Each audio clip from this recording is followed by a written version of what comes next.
Es un honor para nosotros tenerlos y es muy gratificante ver que muchos de ustedes nos han estado acompañando desde las primeras jornadas de capacitación. Es muy gratificante para nosotros y la idea es seguir, continuar con estos procesos de capacitación. Sean todos bienvenidos, bienvenidas. El día de hoy vamos a continuar, se va a terminar el tema de capacitaciones que hemos venido realizando en estas últimas jornadas sobre el tema de primeros auxilios y usos de extintores. Entonces, el día de hoy es el último ciclo de este tema y pues para que ustedes se vayan agendando, los invitamos al día 16 de marzo. Continuamos con las jornadas de capacitación y este día vamos a dar inicio a un tema muy importante, al igual que todos los temas que hemos venido desarrollando, y es el tema de inocuidad, manipulación de alimentos. Entonces, de una vez para que nos vayamos agendando, para que invitemos también a piñicultores, a agricultores, también que quieran participar de estas jornadas, son todos bienvenidos a estos escenarios de participación. Entonces, y recordarles que continuamos con en los mismos horarios de 3 de la tarde a 5 de la tarde, para que nos estén acompañando. Entonces, el 16 de marzo es el siguiente, la siguiente jornada de capacitación para que nos acompañen. Entonces, hoy vamos bueno, también recordarles en el link, en el chat, perdón, ya se encuentra también el link para que las personas que se han venido conectando puedan realizar diligenciar su asistencia a esta jornada. Entonces, también recordarles que con el 80% de participación se entregará un certificado que acredita la participación en todas las horas desarrolladas desde el año pasado. Entonces, los invitamos a que por favor se registren mediante este link. Ya está nuevamente compartido el link para las personas que se han conectado en este momento, para que lo puedan realizar y puedan ir realizando su asistencia a esta capacitación. Entonces, como les decía, el día de hoy vamos a continuar con el tema de primeros auxilios y uso de extintores, una temática muy importante que debemos tenerla presente y tener los conocimientos básicos, porque se pueden presentar accidentes siempre laborales, y qué bueno saber cómo actuar cuando se nos presentan en cada una de nuestras actividades diarias y de trabajo. Entonces, el día de hoy nos está acompañando Oscar Javier Torres Cárdenas. Él es especialista en salud ocupacional y seguridad industrial. Es también rescatista y entrenador de trabajos de alto riesgo. Entonces, aprovechemos a Oscar que nos está acompañando hoy, participemos activamente de la charla y no siendo más, pues le damos el paso a Oscar para que nos acompañe el día de hoy. Muchas gracias. Vale, ingeniero, muchísimas gracias. Muy buenas tardes para todos. Como lo comentó el ingeniero, mi nombre es Oscar Torres. Y bueno, hoy voy a estar a cargo de terminar de guiarlos en la parte del proceso que quedó pendiente con el contexto de primeros auxilios y manejo de extintores. Mi compañera y colega Kelly, pues les pide mil disculpas porque pues realmente tiene una cuestión de salud, estaba un poco enferma. Entonces, pues ella me recomendó muchísimo el grupo, ¿sí? Me dijo que me disculpara en nombre de ella, pero pues que por cuestiones de salud no iba a poder estar acompañándolos el día de hoy. Y pues me comentó más o menos el trabajo que han venido realizando, ¿sí? Todo lo que alcanzaron a ver en el contexto de primeros auxilios. Y pues la idea es poder terminar el tema, ¿sí? Yo le comentaba hace un momento al ingeniero y él me decía del mismo modo, pues que ese tema de primeros auxilios es algo que podemos ver a diario, ¿no? Es algo que se le puede presentar a cualquier persona. Le comentaba yo ayer que precisamente ayer venía de Sogamoso para Yopal y ahí adelante del puente del Charte, en una de las desviaciones que hay, se accidentó un señor, tenía unas heridas bastante graves, tenía el rostro bastante ensangrentado y raspado por todo lado, pues tratamos de ayudarlo, pero pues el señor estaba en un alto estado de embriaguez, no llegaron ambulancias, por más que pedimos apoyo de ambulancias. Tratamos de buscar ayuda, pero pues ahí el señor no se dejó brindar pues ningún primer auxilio, ninguna ayuda y dijo que se quería ir. Pues obviamente uno trata de hacer lo posible por ayudarle a las personas, pero también es importante tener en cuenta que tenemos un límite, ¿no? Que hasta cierto punto podemos llegar para poder brindar pues un primer auxilio o atender cualquier tipo de emergencia, de eventualidad que se pueda presentar. Recuerden que este tipo de situaciones, Dios quiera que ojalá que lo que vamos a ver hoy nunca salga simplemente de un contexto virtual, pero no sabemos en qué momento se nos puedan presentar situaciones. Entonces es importante conocer muy bien acerca del tema, del mismo modo como dijo el ingeniero, cualquier pregunta, cualquier duda que vaya saliendo, por favor la vamos haciendo, ¿listo? Desactivan el micrófono y me la van diciendo porque pues acá quedó la pantalla, queda en imagen completa y pues yo reviso el chat al final por si hay preguntas, pero el mismo modo, dudas o preguntas que vayan saliendo, por favor las van haciendo. ¿Listo, compañeros? Por favor, alguien me confirma si estamos viendo la presentación sin problema, ¿la vemos completa? Aún no se ve. ¿No? No, Ok. todavía no se está viendo. A ver, presentar ahora. Dame un segundo. Acá fue. Listo. Ahí la estamos viendo ahora sí. La pieza. Ahora sí. Muy bien. Heridas. Entonces, muy bien. Mi compañera Kelly me estaba diciendo que había quedado pendiente pues tocar el tema acerca de heridas, que ella les había explicado pues algunos tipos de hemorragias y cómo controlar y cómo manejarlas, ¿no? Una herida menor, ¿sí? De cortes o abrasiones o cualquier tipo de heridas menores son fáciles de controlar, que no requieren intervención médica, pero resulta que hay situaciones o hay dos tipos de hemorragia que son muy críticas, ¿sí? Que es la hemorragia arterial y la hemorragia venosa. En este tipo de hemorragias es de vital importancia saber cómo controlar y cómo manejarlas. ¿Por qué? Porque en el contexto de hemorragias, cuando tenemos hemorragias arteriales, nosotros tenemos 2 minutos con 30 segundos para salvarle la vida a una persona que tiene una hemorragia arterial. 2 minutos con 30 segundos. Es importante tener en cuenta que esto a veces no nos da tiempo ni siquiera de hacer una llamada telefónica, sino que sí o sí debemos entrar y atender a un paciente. Una persona promedio en su cuerpo tiene de 4 a 5 litros de sangre. Cuando una persona pierde más de 2 litros de sangre, ya su vida está en riesgo. Entonces es importante hoy mirar cómo controlamos este tipo de hemorragias y cómo vamos a controlar hemorragias menores, que no significa que no puedan llegar a ser críticas. Por una hemorragia menor mal cuidada o que se infecte cualquier tipo de herida, pues puede llegar a tener repercusiones críticas o graves. Y de este tipo de hemorragias tenemos hemorragias internas y hemorragias externas. Entonces vamos a mirar en el contexto cómo manejaríamos y cómo controlaríamos las hemorragias. Vamos a terminar el tema de manera rápida en el tema de hemorragias y de ahí pasamos al tema central que nos hace falta aún, que es el tema de extintores. ¿Listo? Entonces, de algunas hemorragias, hay algunas imágenes acá para los que de pronto le tienen miedo a la sangre y eso, pues evitar de pronto mirar las imágenes, ¿sí? Por si de pronto alguien le tiene miedo a la sangre. ¿Listo? Bien. Entonces, la primera me habla de las heridas punzantes. Son producidas por elementos cortopulsantes. Este tipo de heridas, compañeros, no tienden a ser graves. Recordemos que nosotros en el cuerpo tenemos la dermis, epidermis y endodermis, que son las tres capas que recubren nuestro cuerpo. La capa superior, que es la piel que llamamos nosotros, se llama la endodermis, debajo viene la dermis y muy debajo viene la endodermis, ¿listo? Epidermis, dermis y endodermis.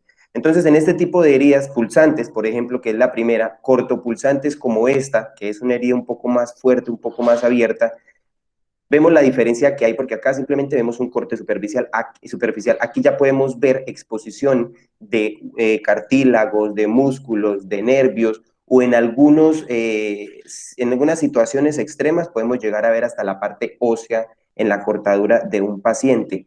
No significa que porque ustedes vean una herida grave, en este caso, una cortadura como la que vemos en la imagen, la situación es tremenda o es que el paciente le va a pasar algo grave. No, simplemente lo importante y que siempre nos enfocamos mucho es el tema de manejar la psicología. ¿Sí? Tenemos que estar tranquilos, tenemos que estar controlados, ser conscientes.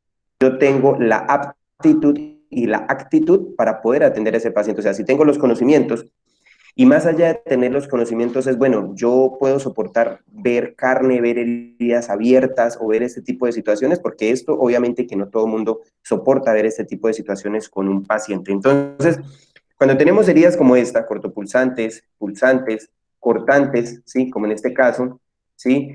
Bueno, erosiones o abrasiones ya la miramos. Entonces, en este tipo de heridas, siempre el contexto va a ser el mismo. En este cortopulsante, lo primero y lo más vital, compañeros, no sé si mi compañera les comentaría, en el tema de primeros auxilios siempre es muy importante la bioseguridad, la protección de ustedes por encima de cualquier cosa. En la situación que encontré ayer, yo no pude acceder al paciente ni pude atenderlo porque iba en moto y no tenía ningún elemento de bioseguridad, no tenía guantes. Y yo no puedo entrar a tener contacto con un paciente, ¿sí? Sin tener algún tipo de barrera protectora. En este caso, pues llamamos los guantes, como mínimo un par de guantes para poder atender al paciente. ¿Por qué? Porque biológicamente todos los pacientes son un riesgo para mí, ¿listo? Recuerden que hoy estamos con el tema del COVID, ¿sí? Una pandemia, endemia, ya la Organización Mundial de la Salud la pasó de pandemia a endemia. También es importante tener en cuenta que en Casanare tenemos índices de SIDA bastante altos y biológicamente todos los pacientes son un riesgo para nosotros. Yo no puedo entrar en contacto con fluidos de ningún tipo porque no sabemos si ese paciente biológicamente tiene algún patógeno, alguna enfermedad, algún virus, germen, bacteria que pueda poner en riesgo mi vida. Entonces, lo primero es instalarme o ponerme un par de guantes. Después de eso, decir, bueno, estoy preparado, me siento seguro para actuar o no estoy preparado para actuar. Si yo no me siento preparado para actuar, mi mejor ayuda que se le puede brindar a un paciente es llamar a una ambulancia o llamar a un ente de socorro para que me ayude a atender a un paciente, ¿sí? Si yo me siento preparado, entro y actúo. Entonces, lo primero que hacemos es en nuestro botiquín buscar apósitos. ¿Listo? Reglas importantes para las heridas punzantes, cortopulsantes, cortantes, erosiones o abrasiones, que estas son generadas por raspaduras, compañeros, siempre que usted haga, compañeros, siempre que hagan limpieza de cualquier herida, ¿sí? Es vital que los apósitos estén húmedos precisamente antes, durante y después. O sea, antes de que el apósito entre en contacto con el paciente, que esté húmedo el apósito para que éste no se pegue. Durante el proceso de curación, si le vamos a vendar o proteger la herida de un paciente, que el apósito en lo posible esté húmedo. Porque si yo llevo un apósito seco. Señor, ¿alguna pregunta? Qué pena, ¿usted está pasando las diapositivas o se quedó en la primera nomás? ¿Me están pasando? No, señor. Espéreme a ver acá. ¿Ahí pasó? Ya, ahora sí pasó, sí. Ahí sí pasó, pero no quedamos sin ver la anterior. Sí pasó. Aquí, Sí, estas. la ¿Está segunda pasando? no, ahí no está pasando. No, tan raro que me digo. Bueno, ahí la estamos viendo, ¿sí? Sí, ahí sí se está moviendo, ahí está la segunda. Acerquemos el zoom un poquito. No sé por qué no pasan las de hace un momentico sí pasaron. Bueno, listo. Entonces, en estas que son pulsantes, cortopulsantes, que están viendo acá la herida abierta, ¿listo? Cortantes, y en estas de erosiones o abrasiones, entonces, inclusive en estas, en colgajo, que es cuando una parte de la carne queda colgando, cuando es bueno, aplastamiento no tanto, ¿listo? Entonces, en estas tres, colgajo, erosión o abrasiva, colgantes, cortopunzantes o punzantes, el procedimiento va a ser el mismo. Reitero, tomamos un apósito, lo humedecemos, ¿sí? Tratamos de buscar en nuestros botiquines. Recuerde que un botiquín debe estar armado según la necesidad. No hay una norma en Colombia que establezca qué elementos van dentro de un botiquín. Normalmente nosotros tomamos una resolución que es la 0705, que fue emitida por la Secretaría de Salud de Bogotá, en el 2008, y ella es la que más o menos habla de qué elementos van en un botiquín, pero cada uno de nosotros organiza el botiquín a su necesidad. Por ejemplo, en ese botiquín que yo les hablo, no va ni agua oxigenada ni isodine, solamente va isodine en espuma, pero nosotros normalmente utilizamos el isodine y el agua oxigenada para limpiar y desinfectar las heridas de un paciente. Entonces, se toma el isodine, ¿sí? Humedecemos el apósito y empezamos a realizar una limpieza alrededor de la herida, pero la limpieza no se va a generar de manera circular, sino de adentro hacia afuera, precisamente para ayudar a que todos los agentes infecciosos, todo el mugre o todo lo que esté represado dentro de la herida se empiece a limpiar de manera externa. Siempre es importante tomar solución salina, ¿sí? En este caso el suero que va dentro del botiquín o agua limpia, ¿sí? Y empezar a aplicar bastante agua y del mismo modo con el apósito ir limpiando hacia afuera para retirar mugre o cualquier impureza, ¿sí? Que esté dentro, precisamente para que al momento de que nosotros realicemos un vendaje, ¿sí? O cubramos la herida, en este caso, pues obviamente el paciente no se le vaya a uno a pegar el apósito, como les dije previamente, o que quede mugre dentro de la herida, porque esto puede generar infecciones. Nosotros no sabemos si en el hospital se hace un procedimiento adecuado de limpieza, que es lo ideal y en muchas ocasiones se hace, pero puede suceder que a veces quede mugre dentro de una herida, o en el peor de los casos, a veces no vamos ni siquiera al hospital, sino limpiamos la herida y nosotros dejamos la herida cubierta y hacemos una curación en nuestros hogares precisamente pensando que la herida no va a tener ningún tipo de repercusión a futuro, pero es de vital importancia siempre limpiar la herida de manera adecuada. ¿Listo? Profesor, Señor. ¿qué tipo de apósito es el aconsejable? Listo, muy bien. Resulta que dentro del botiquín nosotros encontramos varios apósitos que van dentro del botiquín. Uno de ellos me habla las toallas higiénicas, ¿sí? uno de ellos, que es una de las más comunes, es las toallas higiénicas, pero resulta que hay un problema con las toallas higiénicas, que en las toallas higiénicas están hechas de material reciclado y a veces generan infecciones sobre las heridas, ¿sí? Entonces, recomendamos utilizar en este caso las toallas higiénicas solamente para heridas grandes y mayores, ¿sí? Yo a nivel profesional no la recomiendo para este tipo de heridas menores, ¿listo? Y otros apósitos que podríamos nosotros dentro de nuestro botiquín, ¿sí? Podemos encontrar, hay una que se llama la venda triangular. Esa venda triangular puede ser utilizada para inmovilizar extremidades o puede ser cortada también y utilizada como un apósito en caso tal de que tengamos heridas de grandes magnitudes. Por ejemplo, este tipo de heridas cortopunzantes, ¿sí? Que también obviamente son heridas muy grandes, ¿sí? Que los apósitos menores como una toalla higiénica, que a veces son apósitos menores porque recuerden que hay toallas higiénicas grandes o hay toallas higiénicas pequeñas, a veces ni siquiera encontramos toallas higiénicas, entonces podemos utilizar esa venda, ¿sí? Que se puede utilizar como un apósito para tapar y proteger la herida, obviamente. Y otra situación muy importante es que nunca utilicemos algodón para limpiar una herida, ¿listo? Jamás. ¿Por qué? Porque resulta que el algodón suelta mota y esa mota, si queda en una herida, es grave. Hace un tiempo, la Organización Mundial de la Salud sacó un texto donde ellos decían que puede suceder, es muy raro, leí ese texto hace como unos 5 o 6 años, decía que en ocasiones, cuando quedan pelusas en las heridas, el cuerpo lo que hace es absorberlas para eliminarlas por la materia fecal o eliminarlas por la orina. ¿El problema cuál es? Que en muchas ocasiones, bueno, raras veces sucede, el cuerpo al hacer la absorción para su eliminación puede entrar al flujo sanguíneo, ¿sí?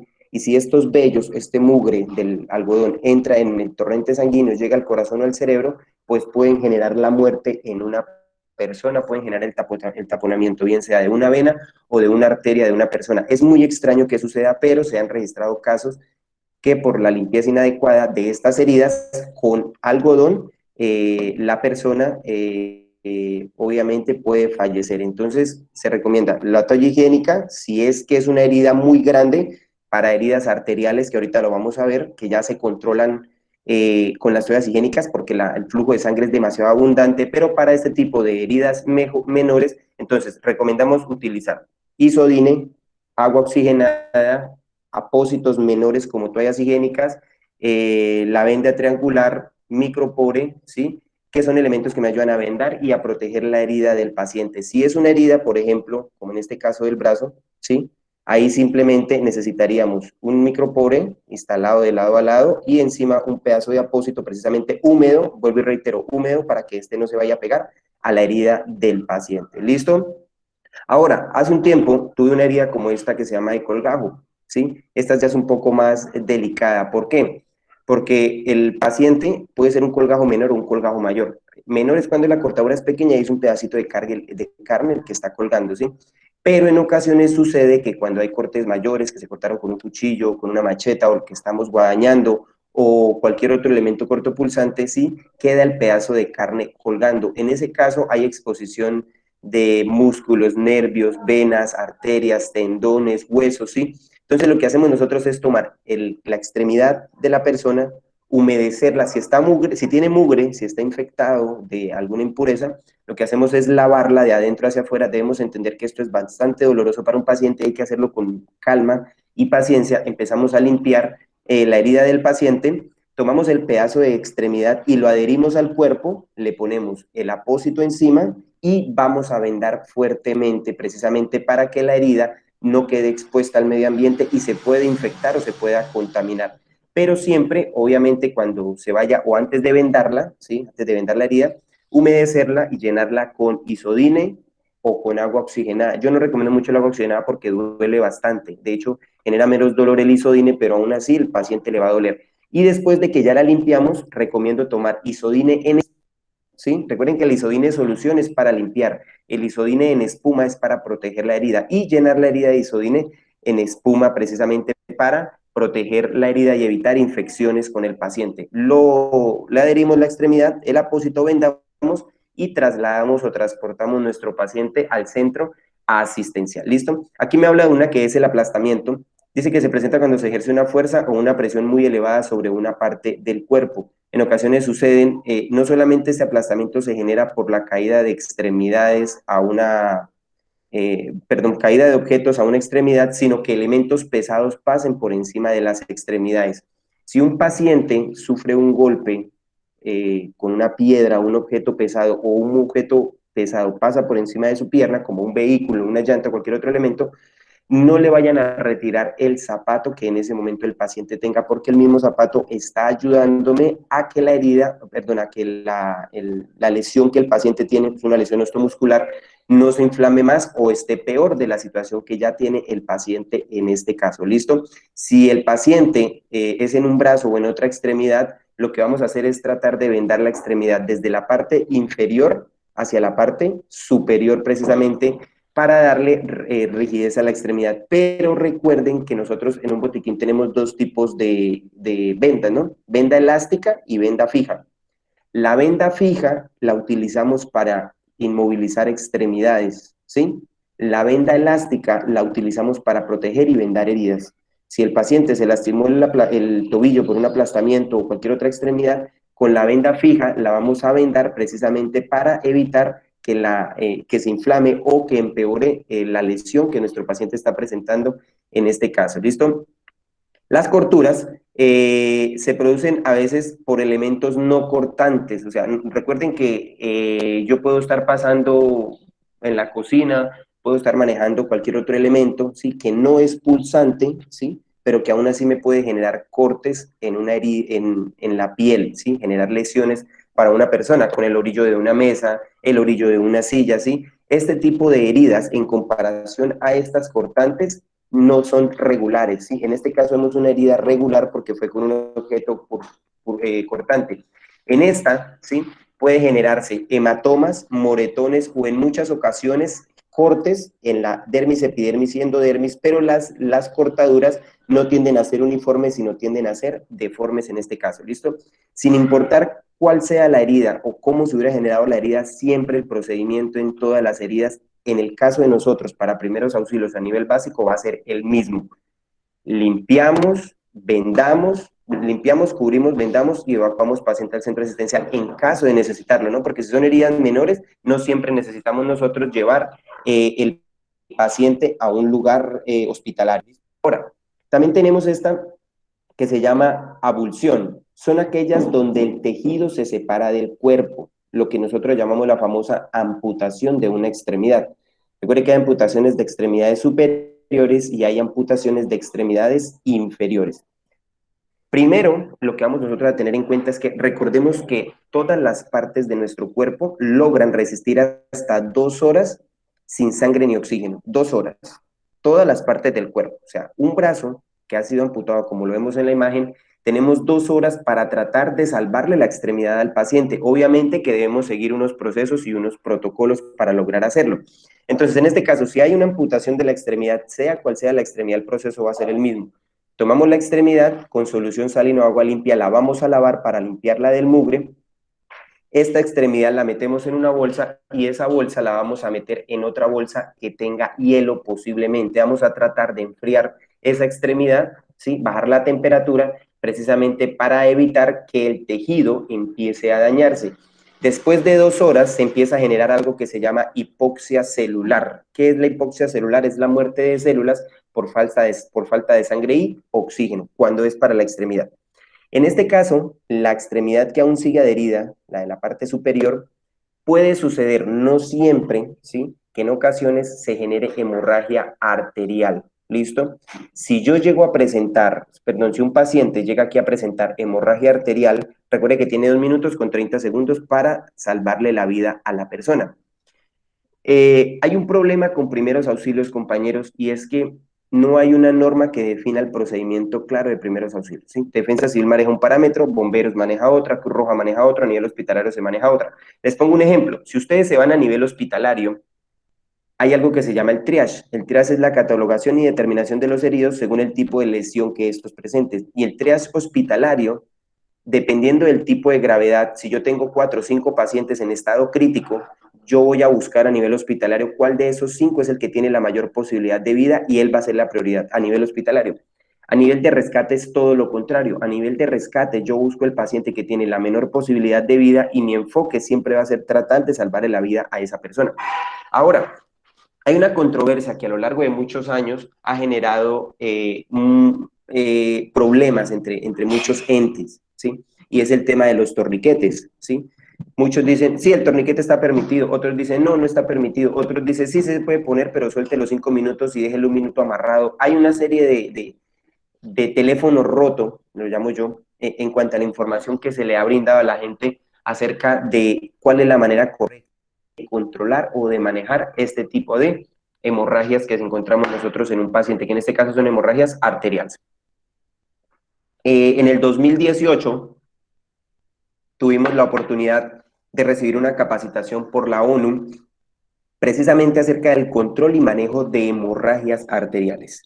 Resulta, hay una norma que se llama OFDA, ¿sí? Es por la que yo me rijo y por la que la mayoría de los entes nos regimos, dentro de esos está bomberos, y OFDA es la que me habla de muchos parámetros en el momento de brindar un primer auxilio. Y OFDA nos dice a nosotros que el torniquete sí está permitido. La Organización Mundial de la Salud y la Organización Panamericana de la Salud sacó unos procesos o unos parámetros de cómo atender al paciente. Ellos dicen, oigan, usted tiene 2 horas para ponerle un torniquete a un paciente y salvarle la vida tanto al paciente y salvarle la extremidad al paciente.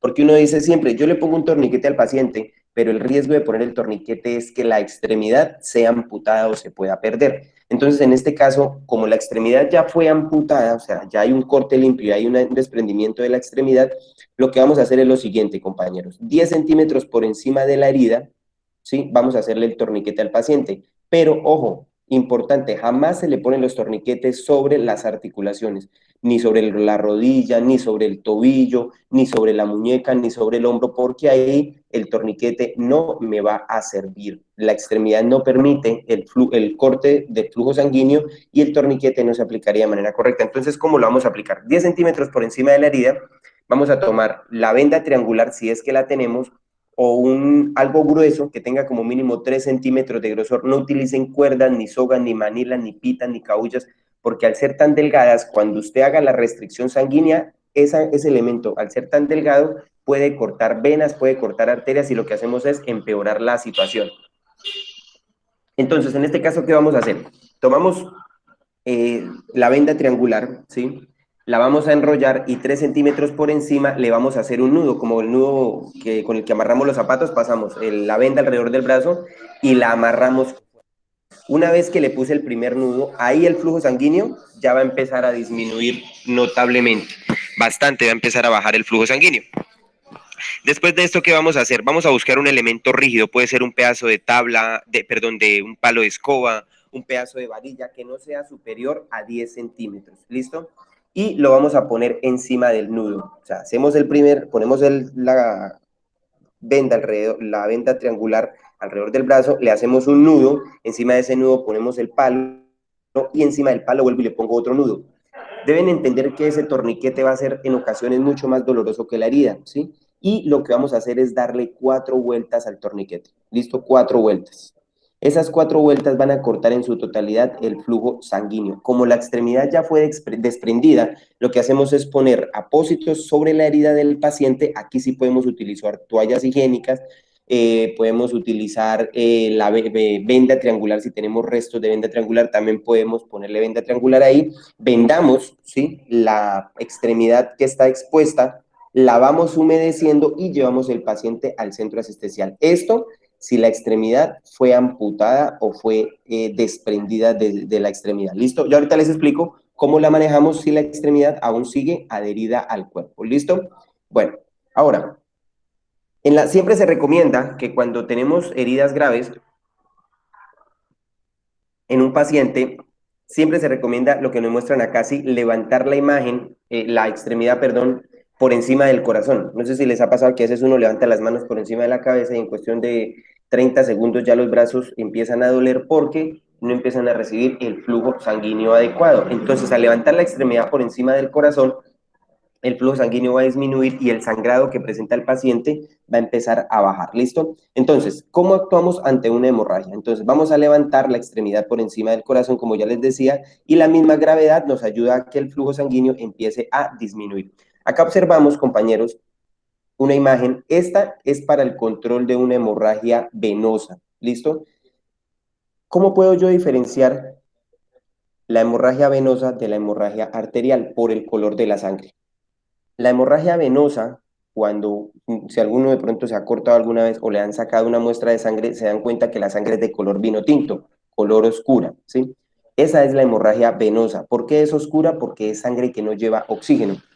La sangre que va por las arterias es totalmente roja y no sale en flujo continuo, sino la sangre sale a chorro según los latidos del corazón. Y esta sangre es totalmente roja porque ella sí lleva oxígeno. Entonces la hemorragia venosa es de color oscuro, la hemorragia arterial es de color rojo brillante. ¿Listo? Entonces, en este caso, si tenemos una herida menor en una vena, lo que vamos a hacer nosotros es tomar un apósito inmediatamente. Yo siempre vuelvo y le reitero, esto es recomendación personal por la experiencia, humedecer el apósito y ponerlo encima de la extremidad, hacer algo que se llama compresión digital directa, ¿listo? Entonces, esta compresión digital directa me dice, presione fuertemente la herida del paciente, humedezca otro apósito y póngalo encima del apósito que instaló inicialmente. El primer apósito que ustedes van a instalar es el que me ayuda a que la sangre haga coagulación sanguínea para bajar el flujo sanguíneo. El segundo apósito me va a ayudar a proteger el primer apósito para que la coagulación que se está generando sobre este primer apósito no se vaya a perder y que la hemorragia no se vaya a extender a mayores magnitudes o se llegue a perder mucha sangre. Después de que puse los dos apósitos, empezamos a hacer un vendaje. Contrario a como lo vemos en esta imagen, compañeros, el vendaje viene de abajo hacia arriba siempre. Y aquí viene que vamos a utilizar venda elástica. Muy importante es que la venda elástica que vamos a utilizar para el vendaje de esta herida se apriete o se tensione con todas las fuerzas, ¿sí? O sea, que la venda quede totalmente tensionada. ¿Para qué? Para que la misma presión que ejerce la venda elástica me ayude a bajar o a disminuir el flujo y la hemorragia arterial, la hemorragia venosa, perdón, que tenemos en este caso. ¿Listo? La vendamos y transportamos nuestro paciente al centro asistencial cuando es venosa, o sea que el flujo es oscuro y es continuo y es abundante. Recuerden que la sangre ahí tiende a ser demasiado escandalosa, ¿sí? Ahora, si el flujo de sangre después de haber puesto el apósito y estar vendado sigue siendo muy abundante, encima del apósito que ya está, sin quitar vendaje, sin retirar el proceso que ya se hizo, vuelve y se pone otro apósito encima, vuelve y se presiona y vuelve y se venda nuevamente. Recuerde que los apósitos que ya están de una o de otra manera han hecho coagulación sanguínea y esto nos ha ayudado a que el flujo sanguíneo disminuya notablemente. ¿Listo? O en ocasiones pasa y sucede que se le puede generar shock a nuestros pacientes. Este shock se genera por muchas situaciones, pérdida de sangre, impresión de la herida, porque la persona no está acostumbrada a ver sangre. Entonces, si el paciente entra en shock, ¿sí? En shock el paciente se me desmaya, primero empieza a sentirse mareado, se siente desubicado, ¿sí? Y se puede desmayar. Si esto es así, tratemos de mirar la temperatura corporal de nuestro paciente. Si su temperatura corporal bajó, vamos a protegerlo con una venda, con una sábana, con una cobija, mientras lo llevamos o lo transportamos al centro asistencial. Y si esto le pasa al paciente, la recomendación más importante, tanto aquí como para una persona que se desmaye bajo cualquier circunstancia, por golpe de calor o por cualquier situación, siempre elevar los pies.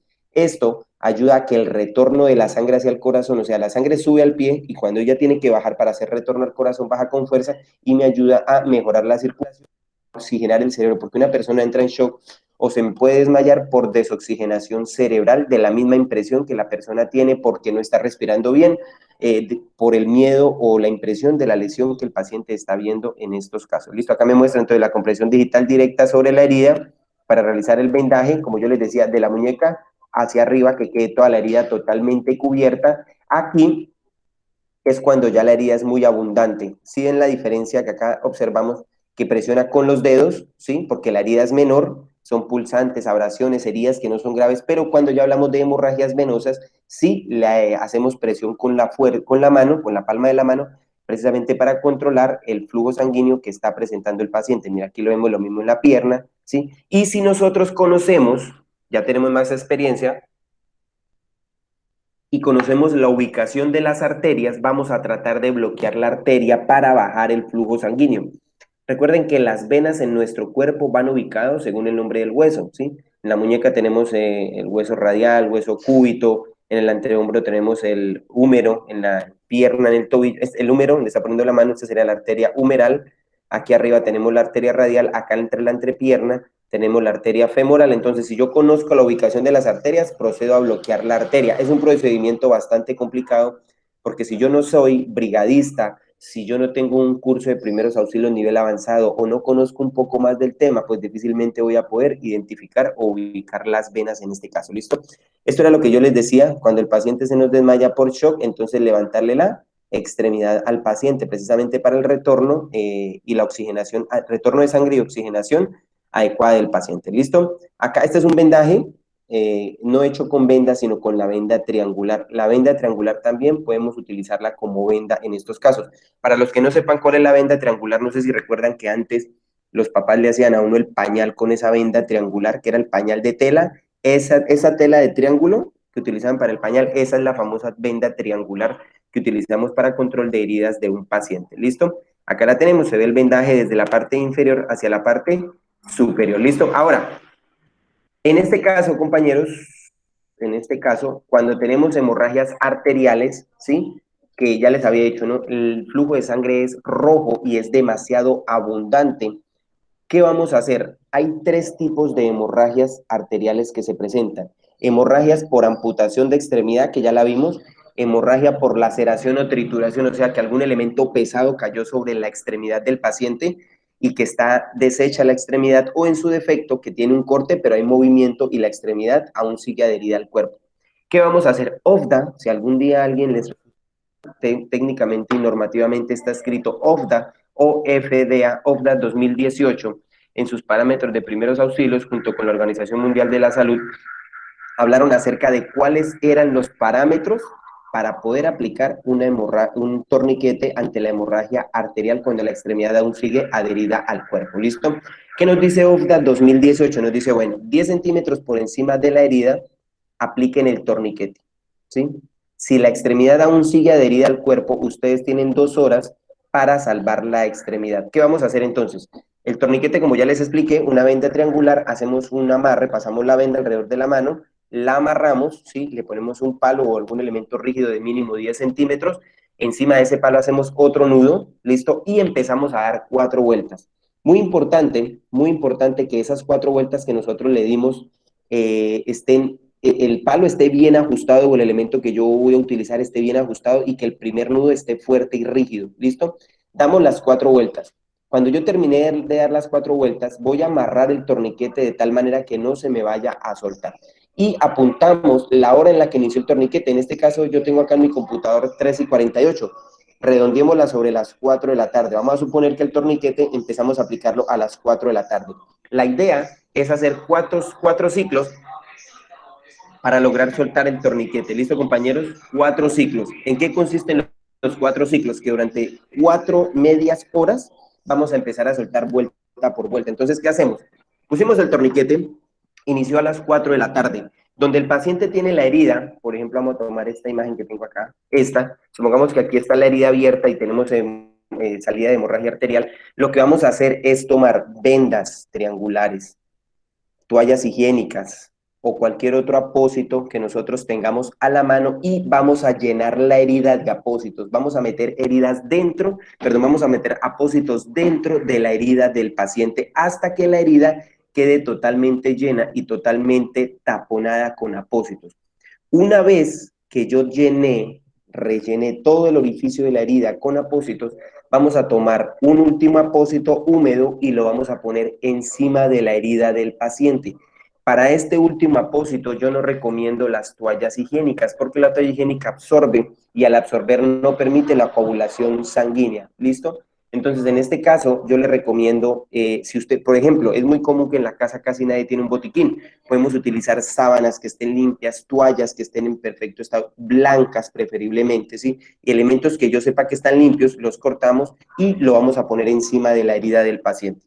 Una vez yo rellené o taponé toda la herida de apósitos, vamos a poner un apósito húmedo encima de la herida y vamos a empezar a hacer un vendaje desde la parte inferior de la herida hasta la parte superior, como tenemos aquí en la imagen, ¿listo? Entonces empezamos a vendar de abajo hacia arriba, ¿listo? Pero, vuelvo y reitero, que la venda elástica quede totalmente tensionada y estirada al máximo desde el inicio hasta el final. Al hacer este procedimiento, apósitos dentro de la herida, yo estoy ayudando para que la herida genere un taponamiento, los apósitos, perdón, generen un taponamiento sobre la herida, sobre la arteria que está lastimada en este caso, que tiene la exposición arterial, y con el tiempo ella empieza a hacer coagulación sanguínea. ¿Listo? La idea es que a los primeros 30 minutos, o sea, a las 4:30, yo logré quitar la primera vuelta. A las 4:30, de las 4 vueltas que tengo, suelto una vuelta. Recuerden que la extremidad tiene 2 horas para ser salvada y la idea es que cada media hora vamos a empezar a soltar una vuelta hasta que logremos quitar las 4 vueltas en las 2 horas. Al irla soltando gradualmente, yo voy liberando la presión de la vena arterial, ¿sí? Lentamente. No es que la suelte toda porque sale la presión que está contenida antes del torniquete y esto va a hacer que la hemorragia empiece a ser abundante nuevamente. Entonces, cada media hora la vamos soltando hasta que dejemos el último nudo. El nudo base o el primer nudo que yo le hice a la herida, compañeros, jamás se le va a quitar al paciente y con esa entregamos el paciente al centro asistencial. Muchos dirán, bueno, ¿qué pasa si en el peor de los escenarios el paciente pierde la extremidad? ¿Qué puede suceder? Obviamente, recordemos que la Constitución Política de Colombia me dice que en el código, en el decreto número 1, me dice que todos tenemos derecho a la vida. Y mi tarea como primer respondiente es salvarle la herida al paciente a toda costa y por encima de lo que sea. Bien, si en un caso determinado puede suceder, porque he conocido casos de compañeros que les ha sucedido, colegas rescatistas, que el paciente los demanda porque perdió el dedo o perdió una extremidad, resulta que legalmente no podemos o no vamos a responder porque legalmente mi función es salvarle la vida y ante un juez lo único que yo le voy a decir, ¿qué vale más, la extremidad del paciente o la vida del paciente? Y si yo voy a dejar que un paciente muera simplemente porque no quise que perdiera la extremidad, pues entonces estoy fallando como rescatista. Pero OFDA legalmente, vuelvo y le reitero, compañeros, ya nos cubre y nos cobija en el tema de los torniquetes para que logren ustedes tener claro ese tema. De hecho, después de que recibimos la capacitación de la 1, como a los 10, 15 días, también tuvimos una capacitación con bomberos donde ellos nos tocaban el tema de primeros auxilios y ellos también nos decían en el mismo contexto, el torniquete sí está habilitado o está permitido, pero como les digo compañeros, según los parámetros que les acabo de dar. Reitero rápidamente, 10 centímetros por encima de la herida, aquí arriba, ponemos una venda triangular, hacemos un primer nudo, sobre ese nudo pongo un elemento rígido que no se rompa y hago un segundo nudo y empiezo a darle 4 vueltas. Una vez hechas las 4 vueltas, tomo la hora en la que inicié el torniquete, relleno la herida de apósitos, ¿listo? Y cuando la herida ya está llena de apósitos, tomo un apósito base, que es el que vemos aquí en la esquina, lo humedezco, lo pongo húmedo, vuelvo y reitero, ¿por qué húmedo? Para que no se pegue a la herida y para que al momento de retirarla no sea dolorosa para el paciente. Y vendamos de abajo hacia arriba, pero tensionando la venda a su máxima tensión, valga la redundancia. ¿Listo, compañeros? Y cada media hora empiezo a soltar una vuelta hasta que logré soltar las 4 vueltas y ahí la extremidad ya tiene circulación sanguínea y la extremidad ha sido salvada, tanto la extremidad del paciente como la vida del mismo, que es lo que nosotros buscamos en este caso. ¿Listo, compañeros? Antes de pasar al tema de extintores, me gustaría de manera rápida saber si alguien tiene alguna pregunta, alguna duda. Obviamente que no es lo mismo poder explicarles vía virtual que pues tener unos cursos presenciales, pero pues tratamos de hacerlo lo más preciso posible. Entonces me gustaría saber si a alguien le quedó alguna pregunta, alguna duda de las heridas, algo más que quieran saber. Venga, revisamos el chat. Tenemos por Buenas acá. tardes. Buenas tardes. Buenas tardes. Mira, lo que pasa es que no sé si se me pasó tal vez en el momento de su explicación. Sí. Es el tema, su merced dice que hay que humedecer las vendas, los apósitos, ¿no? Sí, señor. Los apósitos. Sí. ¿Cuál es, con qué, digamos, es lo más recomendable humedecerlo? Para, pues, teniendo en cuenta la necesidad ahí, ¿no? Bueno, en este caso, los apósitos, que nosotros vamos a utilizar o vamos a tener en este caso, entonces se recomienda humedecerlos con cualquiera de los 3 materiales que normalmente van dentro de un botiquín.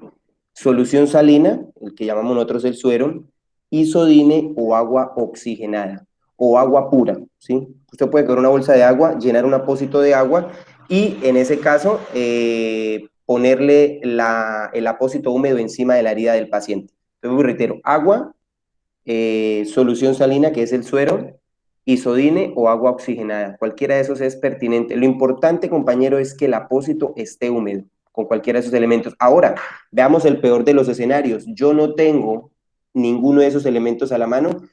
Como el paciente tiene una herida abundante, vamos a tomar el mismo apósito y vamos a llenarlo, a humedecerlo con la sangre. No, ojo, no a humedecerlo con la sangre que está en el piso, sino con la sangre que está fluyendo de la herida para ponerlo encima. Si usted si usted ve que no es capaz de llenar el apósito, entonces ponga el apósito así seco. Lo que pasa es que yo recomiendo a nivel personal humedecer el apósito porque cuando usted llega a urgencias y le van a quitar un apósito, allá no se lo van a quitar con paciencia, allá se lo arrancan y eso es bastante doloroso. Yo sé que algunos de ustedes, o muchas veces nos ha pasado que nos raspamos, y cuando nos raspamos, ¿sí?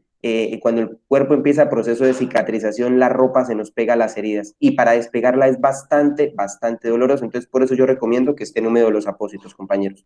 ¿Listo? ¿Alguna otra pregunta? ¿Alguien más que tenga alguna otra duda?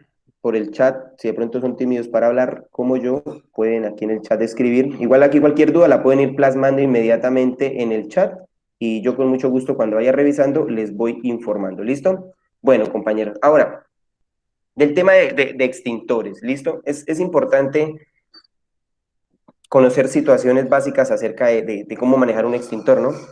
Muchos dirán, no, pero es que manejo de extintor es muy sencillo, pero he estado en situaciones donde he visto conatos de incendio o fuegos en etapa incipiente y la gente no sabe cómo utilizar un extintor, algo tan elemental, ¿sí? No sé si ustedes recuerdan, hace algunos años, aquí en Yopal hubo un carro donde se transportaban 2, 3, 4 personas, no recuerdo bien, creo que dentro de uno de ellos, creo que era un concejal, no recuerdo bien, aquí en Yopal, y el carro se incendió y 2 o 3 personas fallecieron dentro del vehículo porque no pudieron salir y yo vi el video y algunas de las personas que estuvieron ayudando con los extintores a apagar el fuego no fueron capaces de apagar el fuego porque activaron los extintores de manera inadecuada. Hace un tiempo cerca a la empresa también estaba llegando yo a trabajar y, y un muchacho en su moto, se le prendió la moto en llamas y la gente con 2, 3 extintores y no fueron capaces de apagar el fuego de la moto porque no sabían cómo utilizar el extintor. Y hay diversos tipos de extintores y eso es lo que vamos a aprender y vamos a ver cómo los manejamos para cualquier situación o condición. ¿Listo? Entonces, extintores. Lo primero que tenemos que ver o entender es qué es el triángulo del fuego o el tetraedro del fuego, ¿sí? El triángulo del fuego son los 3 elementos que componen o que se necesitan para que exista fuego. ¿Cuáles son los 3 elementos que necesitamos? Material combustible, o sea, lo que se va a incendiar, el oxígeno, que lo tenemos presente en el medio ambiente, y el calor, cualquier elemento que genere la reacción. Cuando estos 3 elementos se juntan, ahí tenemos nosotros el tetraedro del fuego, que es cuando ya tenemos fuego, ¿listo? Entonces, este fuego tenemos diversas clasificaciones. Tenemos fuego clase A, clase B, clase C, clase D y clase K. ¿Listo? Entonces, los fuegos clase A, vamos a hablar y nos vamos a enfocar en los comunes, clase A, clase B y clase C, que son los que normalmente se presentan. Clase K y clase D, pues raras veces se presentan y son más a nivel industriales que a nivel doméstico, ¿listo? Pero sin embargo los vamos a tocar de manera rápida.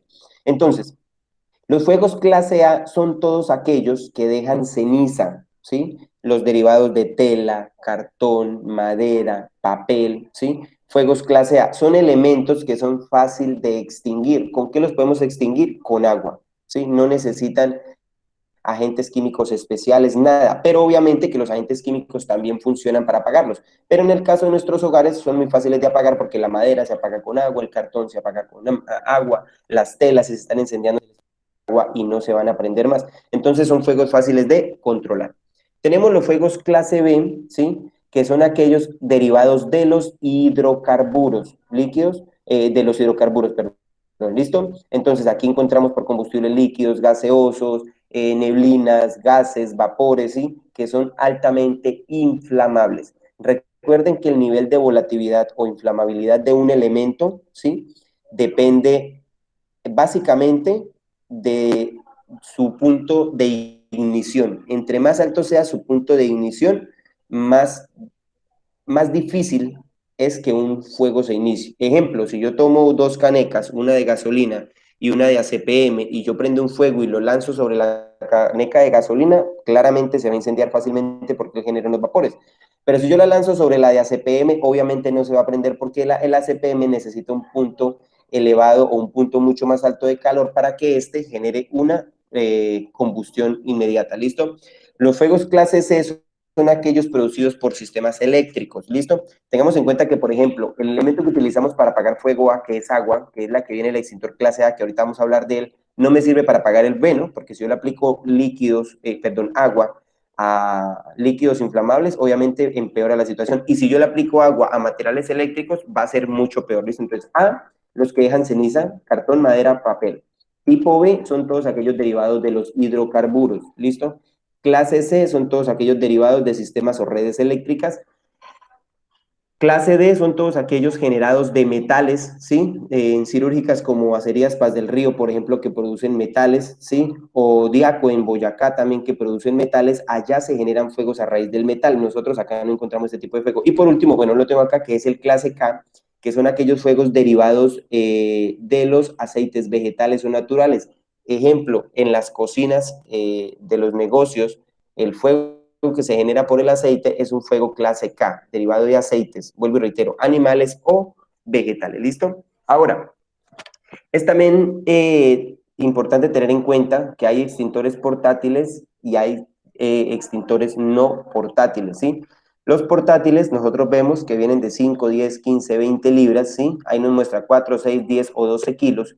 Y los de extintores, los de extinción de carrito, ¿sí? Son de 10 a 110 kilos. Estos son mucho más grandes y más difíciles de manejar. Para eso se necesita un curso especializado para poder manejar ese tipo de extintores por la fuerza de presión en PSI, que es la fuerza de presión que ellos manejan en este caso. ¿Listo, compañeros? Entonces, en los portátiles son súper sencillos de utilizar. Ahorita vamos a ver cuál es el manejo. ¿Listo? Y los de carrito, tipo de extintor, bueno, para los portátiles necesito como mínimo una persona para utilizarlo. Para los de carrito, mínimo se necesitan 3 personas. ¿Listo? Uno, que es el que activa y desactiva la maneja principal, y los 2 que van a controlar la manguera. ¿Dónde encontramos esos extintores de carritos? Técnicamente lo llaman extintores satelitales en las bombas de gasolina.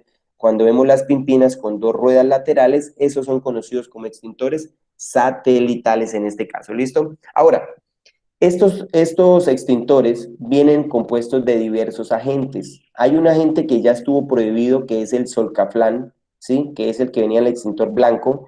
Está prohibido porque está compuesto de un agente que se llama CFC, que es el clorofluorocarbonato.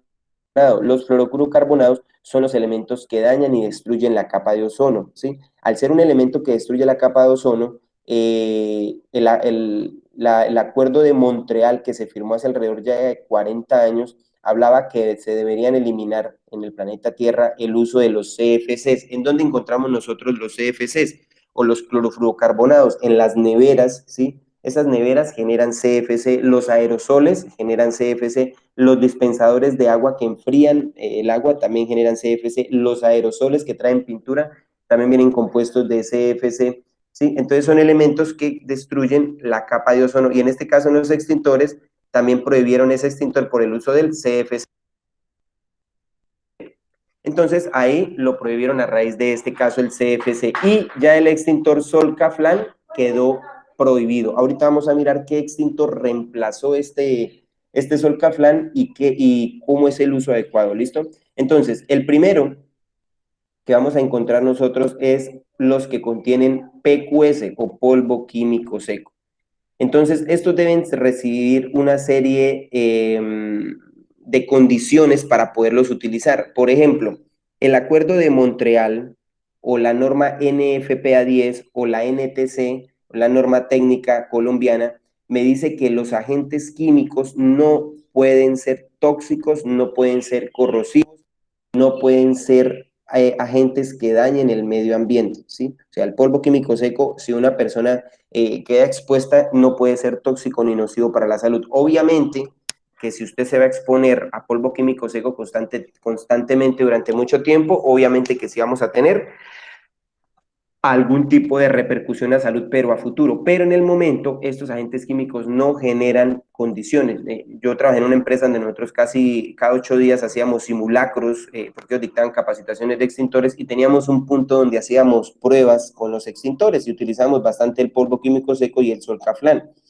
Y jamás el medio ambiente o el entorno donde ellos hacían las pruebas dejó de crecer la naturaleza o se vieron afectados o se vio afectado el ecosistema por el uso de estas sustancias. Entonces no pueden ser tóxicos, no pueden ser corrosivos, ni pueden ser dañinos para el medio ambiente, ni para una persona. Pero el único problema que tiene este tipo de extintores es que cuando nosotros lo exponemos, los polvo químico seco, a materiales eléctricos, si daña, corroe todos los materiales eléctricos. Por eso ahí se sacó un extintor que en su momento fue el Solcaflan, que fue el blanco, que este sí se puede utilizar en elementos eléctricos, pero no los daña. Entonces recuerden, si usted utiliza el polvo químico seco, el PQS, ¿sí? Tipo B, clase B, en agentes eléctricos, esto va a ser bastante peligroso para los aparatos electrónicos. Ahora, compañeros, los agentes de polvo químico seco están diseñados para apagar todos los fuegos generados por los hidrocarburos, que fue el que vimos aquí arribita, los fuegos clase B. Cuando nosotros tenemos el triángulo del fuego, ¿sí? El triángulo del fuego, los extintores lo que hacen es atacar uno de los 3 elementos del triángulo del fuego. O ataco el calor, o ataco el material combustible, o ataco el oxígeno, ¿sí? El calor ya está, así que ese no lo podemos atacar. Lo que nosotros hacemos es atacar o el material combustible o atacar el oxígeno. Cuando ustedes utilizan extintores clase A, ¿sí? Normalmente ellos vienen en extintores plateados, ¿sí? Plateados, color plata, agua presurizada, ¿sí? Esta agua ionizada, esta agua que nosotros le aplicamos a este tipo de fuegos, ¿sí? Humedece el material combustible y apaga el fuego. Yo corté el triángulo del fuego y ya no tenemos fuego. Si yo utilizo el extintor clase B,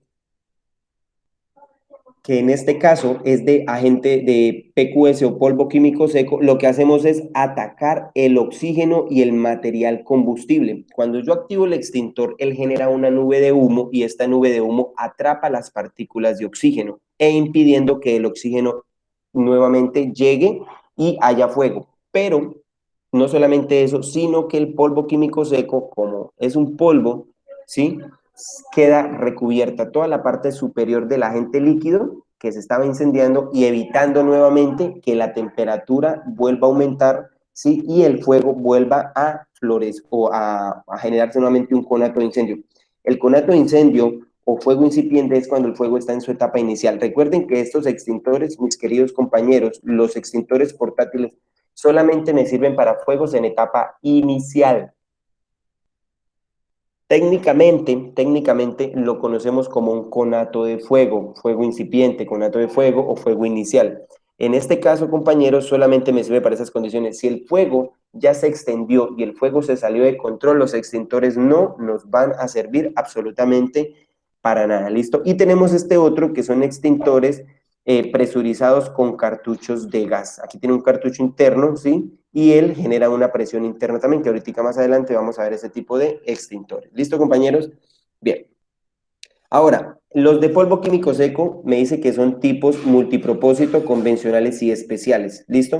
Por ejemplo, podemos tener polvo químico seco. Acá voy a adelantarme un poquito, porque es importante entender y conocer de pronto las etiquetas antes de entrar a hablar de ese contexto, para que ustedes vean, entiendan y comprendan las etiquetas. ¿Listo? ¿Qué significa la rotulación en cada una de ellas? Acá está, listo. Entonces, los extintores normalmente traen lo siguiente, traen 2 tipos, bueno, un tipo común de rotulación. Una de las etiquetas que trae el extintor, aquí me adelanto un poquito, aquí está. Una de las etiquetas, que es esta, ¿sí? Me trae las características iniciales del extintor y en la otra me trae las definiciones de la persona que recargó el extintor, en dónde se recargó, ¿listo? Entonces yo acá recomiendo mucho que lo recarguen en bomberos. Entonces, a un lado de la etiqueta, por un lado de la etiqueta, me trae el tema técnico o normativo del extintor, la norma técnica colombiana, NFPA, ¿sí? Y las demás normas nacionales e internacionales que me hablan de las características del extintor.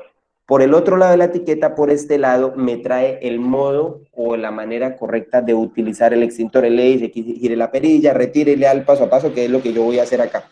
¿Qué es este? Miren, el modo de usar. Sino que este en los extintores de hoy en día lo traen aquí al ladito. Y por este lado me dice los tipos de fuego, clase A, clase B, clase C, clase D, clase K, ¿sí?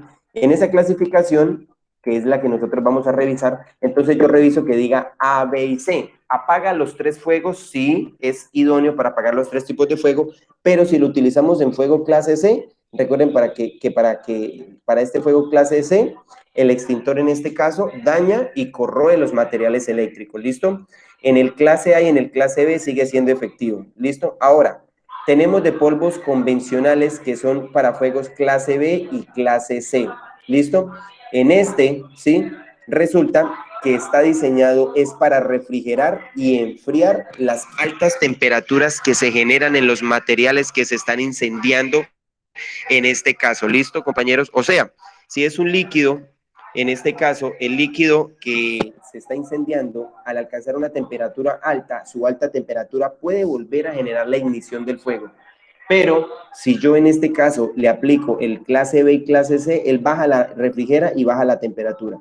¿Listo? Y el clase D, ¿sí? Que están compuestos de unos carbonados de sodio y un grafito. Este grafito junto con el sodio y el carbonato, me ayudan a refrigerar. Técnicamente que son para los fuegos clase D, que son los generados por metales, me ayudan a refrigerar los metales para evitar que la temperatura se siga elevando. Entonces, mi recomendación más importante, compañeros, es que cuando ustedes vean el extintor, revise que la etiqueta diga A, B y C, y que usted determine si ese extintor es idóneo para el fuego que usted va a utilizar. Ahora, puede suceder en algunas ocasiones que aparezca A, B y C y sobre la letra C tenga una X marcada, ¿sí? Paga fuegos clase A y clase B y que no está diseñado para fuegos clase C. ¿Listo? Si ustedes ven que hay una X que marca alguna de la demarcación de A, B, C, D o K, en este caso significa que para ese tipo de fuego no me sirve. Recuerden que el A es para todo lo que deja ceniza, papel, cartón, material, telas, ¿sí? El clase B, todos los líquidos derivados del hidrocarburo, el clase C, redes eléctricas, clase D para los metales y clase K para aceites, ¿listo? También tenemos que son extintores hechos a base de gas, el CO2, agentes halogenados, y este otro CBRF, ¿sí? Este agente químico que nosotros tenemos acá, estos son altamente refrigerantes, los 3 que tenemos acá. Ejemplo, cuando utilizamos este extintor de dióxido de carbono, nosotros lo vamos a identificar por unas características muy especiales, ¿sí? ¿Cuáles son estas características para los 3? Uno, no tienen manómetro, ¿sí? En el extintor, en sus partes, que viene compuesto de unas partes, pero acá lo tenemos, el manómetro es el que me dice a qué presión viene recargado el extintor. Los extintores que vienen con gases, ¿sí? En este caso, no me traen manómetro, característica número 1. Característica número 2, la boquilla de salida, que es esta que tiene el extintor normalmente, trae una boquilla pequeña, ¿sí? Como que ustedes ven acá, ¿sí? Tiene una boquilla pequeña de salida. Esos son los extintores que apagan fuegos de polvo químico seco. Los que traen esta boquilla tipo corneta son para los gases. Y es importante tener en cuenta que para utilizar este extintor, yo no recomiendo que lo utilicen y que cojan la boquilla con la mano. Siempre van a cogerlo atrás de la boquilla, porque cuando usted lo activa, la boquilla se enfría y se congela y la mano se puede pegar o puede generar algún tipo de lesiones sobre la extremidad cuando utilizamos estos 3 extintores. Este de CO2 es el extintor que actualmente está reemplazando, compañeros, en este caso, los extintores derivados de los fuegos clase C, estos. Entonces, técnicamente y normativamente, NFPA 10, que es la que nos habla del tema de extintores, yo digo, bueno, como se prohibieron los clorofluorocarbonados, ya no podemos utilizar el Solcaflan, así que a partir del 2020 van a empezar a ser reemplazados por extintores de CO2, que son los que actualmente estamos utilizando o estamos reemplazando dentro de las empresas. ¿Listo? Algunas generalidades para las empresas de cómo deben ir de cómo deben ir instalados sus extintores, según a nivel empresarial. ¿Listo? Deben ser colgados en muros, ¿sí? O en algún tipo de lugares que sean visibles para una persona, para cualquier persona. No deben estar aislados ni guardados, porque un extintor siempre debe estar a la mano de cualquier persona que lo llegue a necesitar. ¿Listo? También la altura, aquí nos muestra, puede ir sobre una base o una altura mínima, máximo de 1,30 de altura. ¿Listo? Desde 20 centímetros, altura mínima de 20 centímetros, máximo 1,30. Tampoco puede quedar tan alto el extintor, porque recuerde que hay personas que son bajitas, ¿sí? Que llamamos nosotros los enanos. Ellos no van a lograr tener acceso al extintor si nosotros logramos o ponemos un extintor demasiado alto dentro de nuestras empresas, compañeros. ¿Listo? Entonces es importante que estos extintores sean fáciles de ubicar, fáciles de identificar, y que la persona, ¿sí? La rotulación o las etiquetas que traen estén visibles constantemente. Recuerden que a nivel de salud y seguridad en el trabajo, los extintores deben tener, a nivel de las empresas, ¿no? A nivel empresarial, porque en la casa normalmente no lo hacemos, pero a nivel empresarial deben tener fichas de inspecciones mensuales. O sea, cada mes, dentro de cada empresa, hay que revisar el rótulo, las fechas, que el extintor esté en buen estado, bueno, según las características de disposición de cada uno de los extintores, que ahorita les voy a ir explicando qué más vamos a tener en cuenta en las partes, en las características de un extintor. Entonces, aquí me habla también la distribución a nivel empresarial, ¿sí? Va un extintor por cada 150 metros cuadrados. ¿Listo? Un extintor por cada 150 metros cuadrados. Recuerden que en cada área el extintor debe estar ubicado según la necesidad. Si yo voy a poner un extintor en oficinas, se recomienda el extintor de CO2. ¿Listo? El extintor de CO2, porque en las oficinas encontramos que en la mayoría de los fuegos que se generan son por aparatos o redes eléctricas. Si yo hablo, por ejemplo, de un área donde hay almacenamiento de sustancias químicas peligrosas, volátiles, inflamables, obviamente pues vamos a utilizar extintores de polvo químico seco. Recuerden que hay sustancias químicas que son inflamables o explosivas, ¿sí? ¿De qué depende que una sustancia llegue a ser inflamable o llegue a ser explosiva, compañeros? Depende de las partes por millón que se acumulen en un ambiente. ¿A qué me refiero? Si yo tengo una liberación mayor de gases de la gasolina en un ambiente cerrado y hay muchos gases, muchos vapores en este caso, ¿sí? Podemos hablar que al generarse el triángulo del fuego, el ambiente o el espacio se va a prender en llamas. Eso es un ambiente inflamable. Pero si yo estoy hablando de un ambiente explosivo, al generarse la reacción en cadena, el ambiente va a explotar. Esto depende, vuelvo y reitero, de la acumulación de sustancia química o de partes por millón de cualquier elemento, ¿sí? De la acumulación de gases, vapores o bueno, en fin, cualquier elemento que nosotros tengamos presente, en este caso, en el área o en el ambiente que estamos nosotros trabajando. ¿Listo? Dice que los extintores portátiles de incendio se ubican en sitios de fácil acceso, ¿sí? Clara identificación. Es demasiado importante que siempre donde estén ubicados los extintores, en este caso, ¿sí? Esté identificado y esté señalado y debidamente rotulado para poder tener un fácil acceso y una fácil identificación de los elementos a utilizar. ¿Listo? Bueno, perdón. Ahora, en el tema de la rotulación, compañeros, ustedes pueden encontrar rotulaciones diferentes y esto depende de cada país, pero para Colombia, en la rotulación y en la simbología de lo que me habla, ¿sí?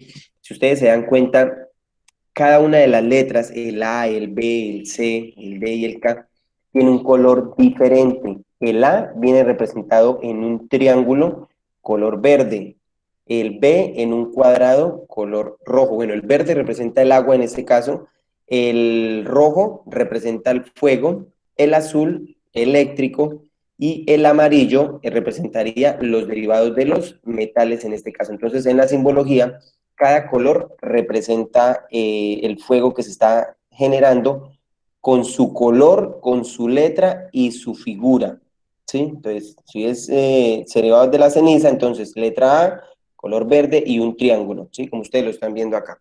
Listo, entonces, siempre vuelvo y reitero, ya les había dicho, pero lo reitero nuevamente, hay las características y el modo de usar, pese a que uno dice es muy fácil de usar, pero en simulacros hemos visto que hay personas que no son capaces ni siquiera de quitarle el pin de seguridad al extintor, que es algo tan básico, pero es importante saber cómo se retira la manija.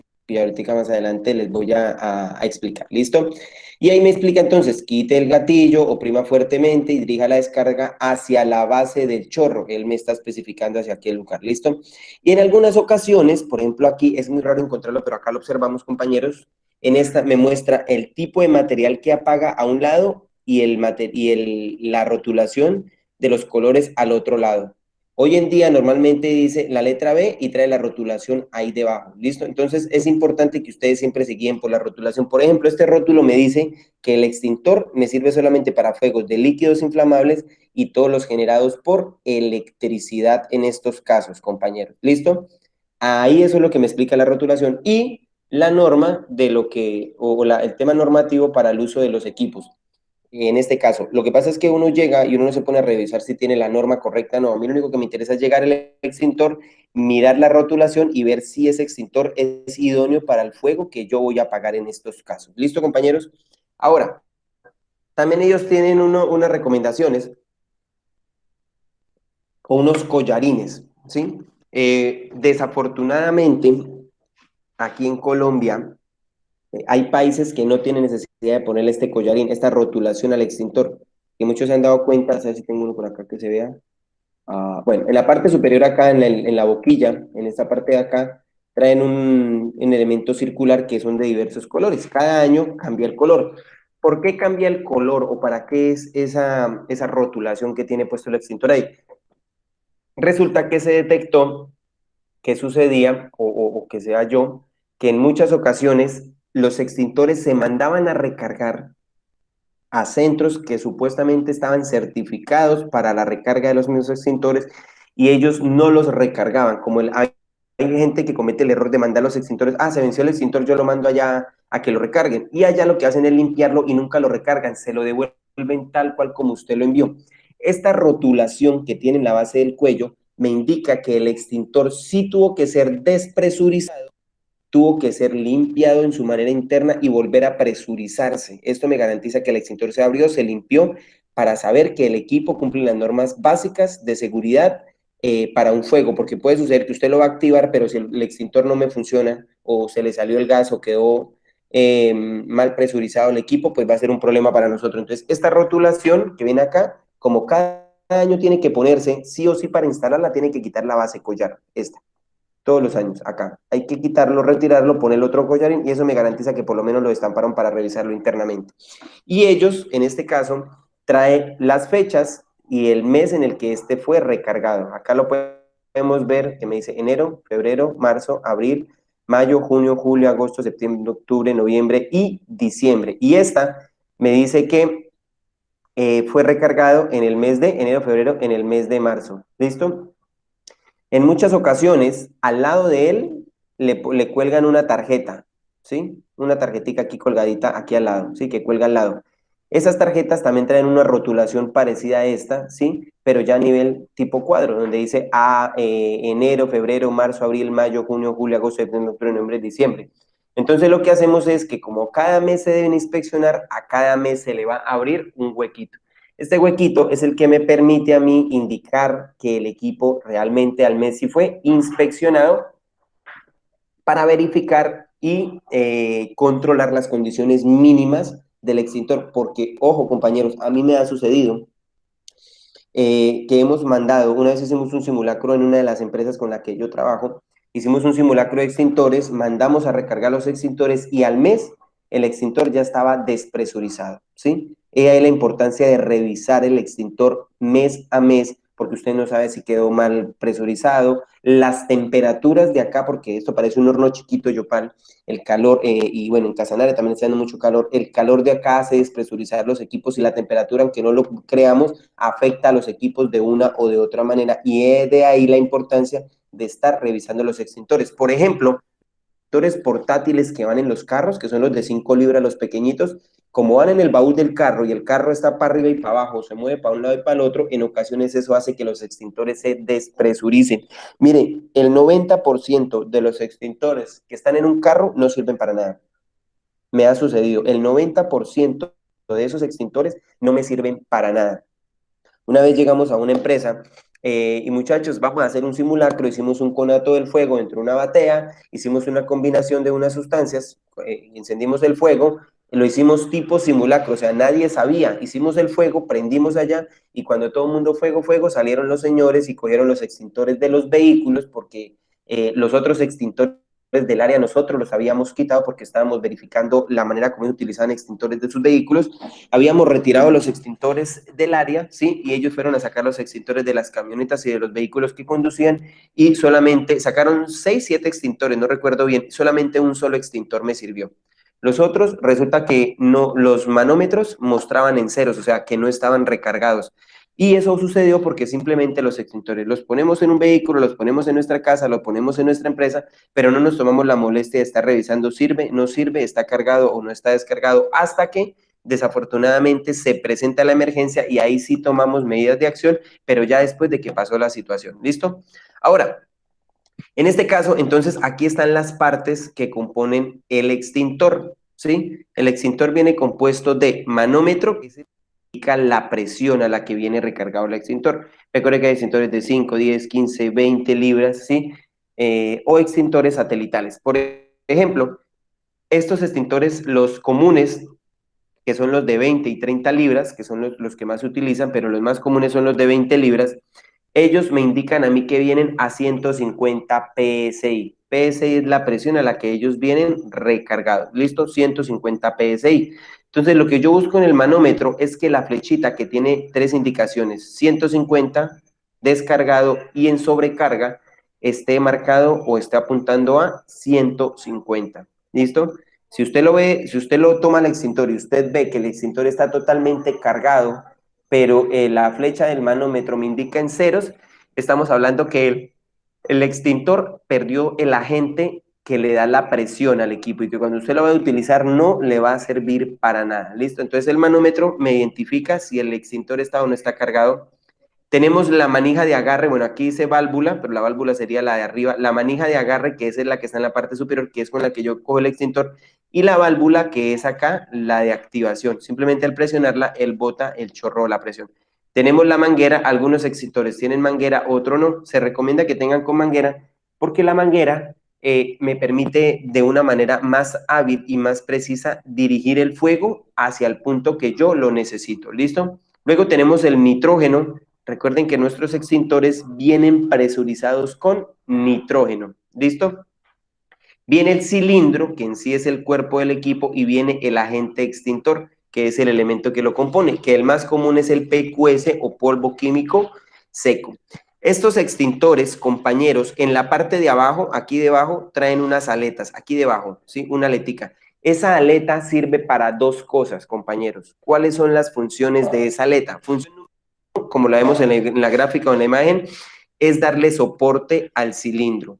Y aparte de darle soporte al cilindro, permite que la base del cilindro nunca se pudra. O sea, ustedes con un extintor y así que en un lugar húmedo o quede sobre agua, siempre se va a pudrir la base del extintor, pero jamás se pudre la base o la culata del extintor. La primera función, proteger la base del extintor y darle soporte. Función número 2, me permite el agarre o el soporte del extintor. Entonces, en la parte de arriba, yo en la manija, agarro el extintor y aquí abajo, con la otra mano, puedo coger el extintor cuando este no tiene manguera para guiarlo, porque si tiene manguera, yo simplemente lo cojo de la manija y con la otra mano guío el agente químico en este caso. ¿Listo? Y la tercera función de la culata es para romper los vidrios de un vehículo. Si usted no tiene acceso a en la parte interna de un vehículo y necesita romper el vidrio del vehículo, con la culata del extintor usted golpea el vidrio, se rompen, ¿sí? Los cristales y con esto le permite tener acceso a donde se encuentra el paciente o donde se encuentra la víctima. Pero es importante algo, compañeros. Si un vehículo se está incendiando en su parte interna, y están cerrados los vidrios y la puerta, usted debe tener los agentes químicos listos si llega a romper el vidrio, porque tan pronto una presión alta ingrese al vehículo, o sea, una cantidad de aire ingrese, esto aumenta la combustión y el fuego va a ser peor, ¿sí? Si usted tiene el fuego está encerrado en una habitación y usted abre la puerta, obviamente que hay fuego, pero la cantidad de fuego no es abundante porque la cantidad de oxígeno es muy baja, pero si yo abro la puerta o rompo el vidrio, yo permito mayor afluencia de oxígeno para el ambiente y esto aumenta la combustión y puede desencadenar en peores condiciones el fuego que se esté generando en este caso. ¿Listo? ¿Cómo vamos a manejar nuestros extintores de agente de polvo químico seco? Siempre va a ser el mismo para todos. Entonces, paso número 1, retire el seguro de la manija del extintor. En algunas ocasiones me ha sucedido, ese tiene un pin, ahí lo ven que la persona con el dedo lo está agarrando, y ese pin aparte trae un contraseguro para evitar que el pin se caiga, ¿sí?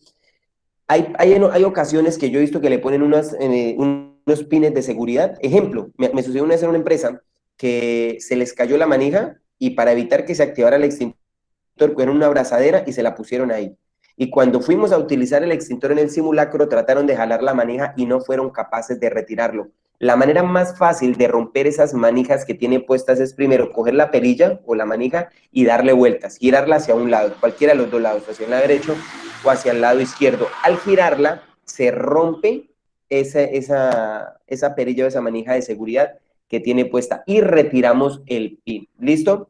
Después de eso, nosotros lo que vamos a hacer es ubicar el fuego, pero nosotros nos vamos a ubicar a favor del viento, nunca en contra, porque si yo la llevo en contra, cuando yo aplique o accione el agente químico, la cortina o la nube de humo se me viene hacia mí y yo obviamente pues no me va a pasar nada grave, pero sí me voy a empezar con tos, precisamente porque inhalé bastante químico seco. Entonces yo siempre me hago muy ubico a favor del viento precisamente para evitar que el polvo químico seco venga hacia mí. Y no solamente eso, sino que el fuego, por el viento, también el calor me afecte a mí.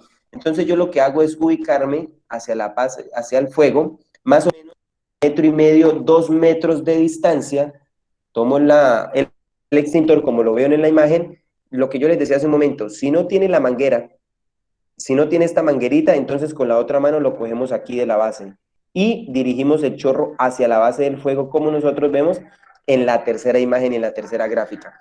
Y la idea es ir moviéndolo de lado a lado sobre donde está el fuego. Nunca manden el chorro por encima del fuego, siempre a la base, porque cuando el chorro pega a la base del fuego, él se abre como una cortina de humo y pues obviamente esto permite que el polvo químico seco atrape las partículas de oxígeno y haya una mejor dispersión del polvo o el agente químico que en este momento estamos manejando. ¿Listo, compañeros? Acá nosotros ya vemos, estos son extintores para cartuchos tipo gas, ¿sí? Tenemos la boquilla de salida, manija de accionamiento, palanca de accionamiento, cápsula o cartucho, que es el que viene acá en dentro, ¿listo? El codo de salida, ¿listo? Y el tubo del gas. En este caso,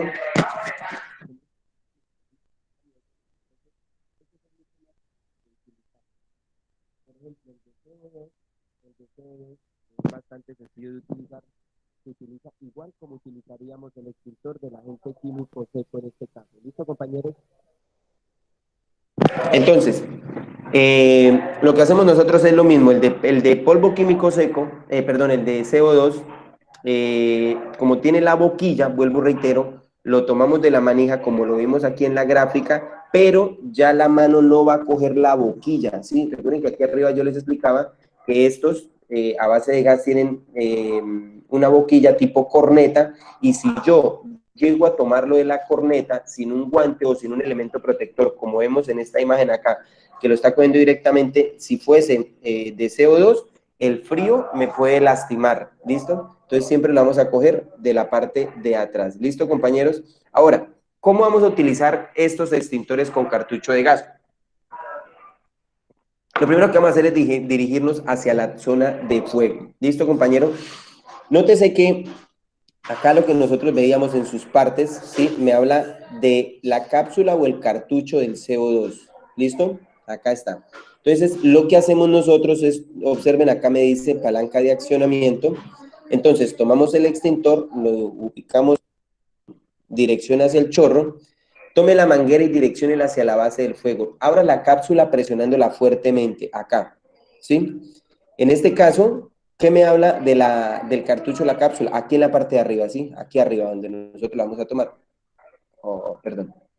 Acá, en la parte superior, aquí en la manija de accionamiento, presionamos la manija fuertemente, ¿listo?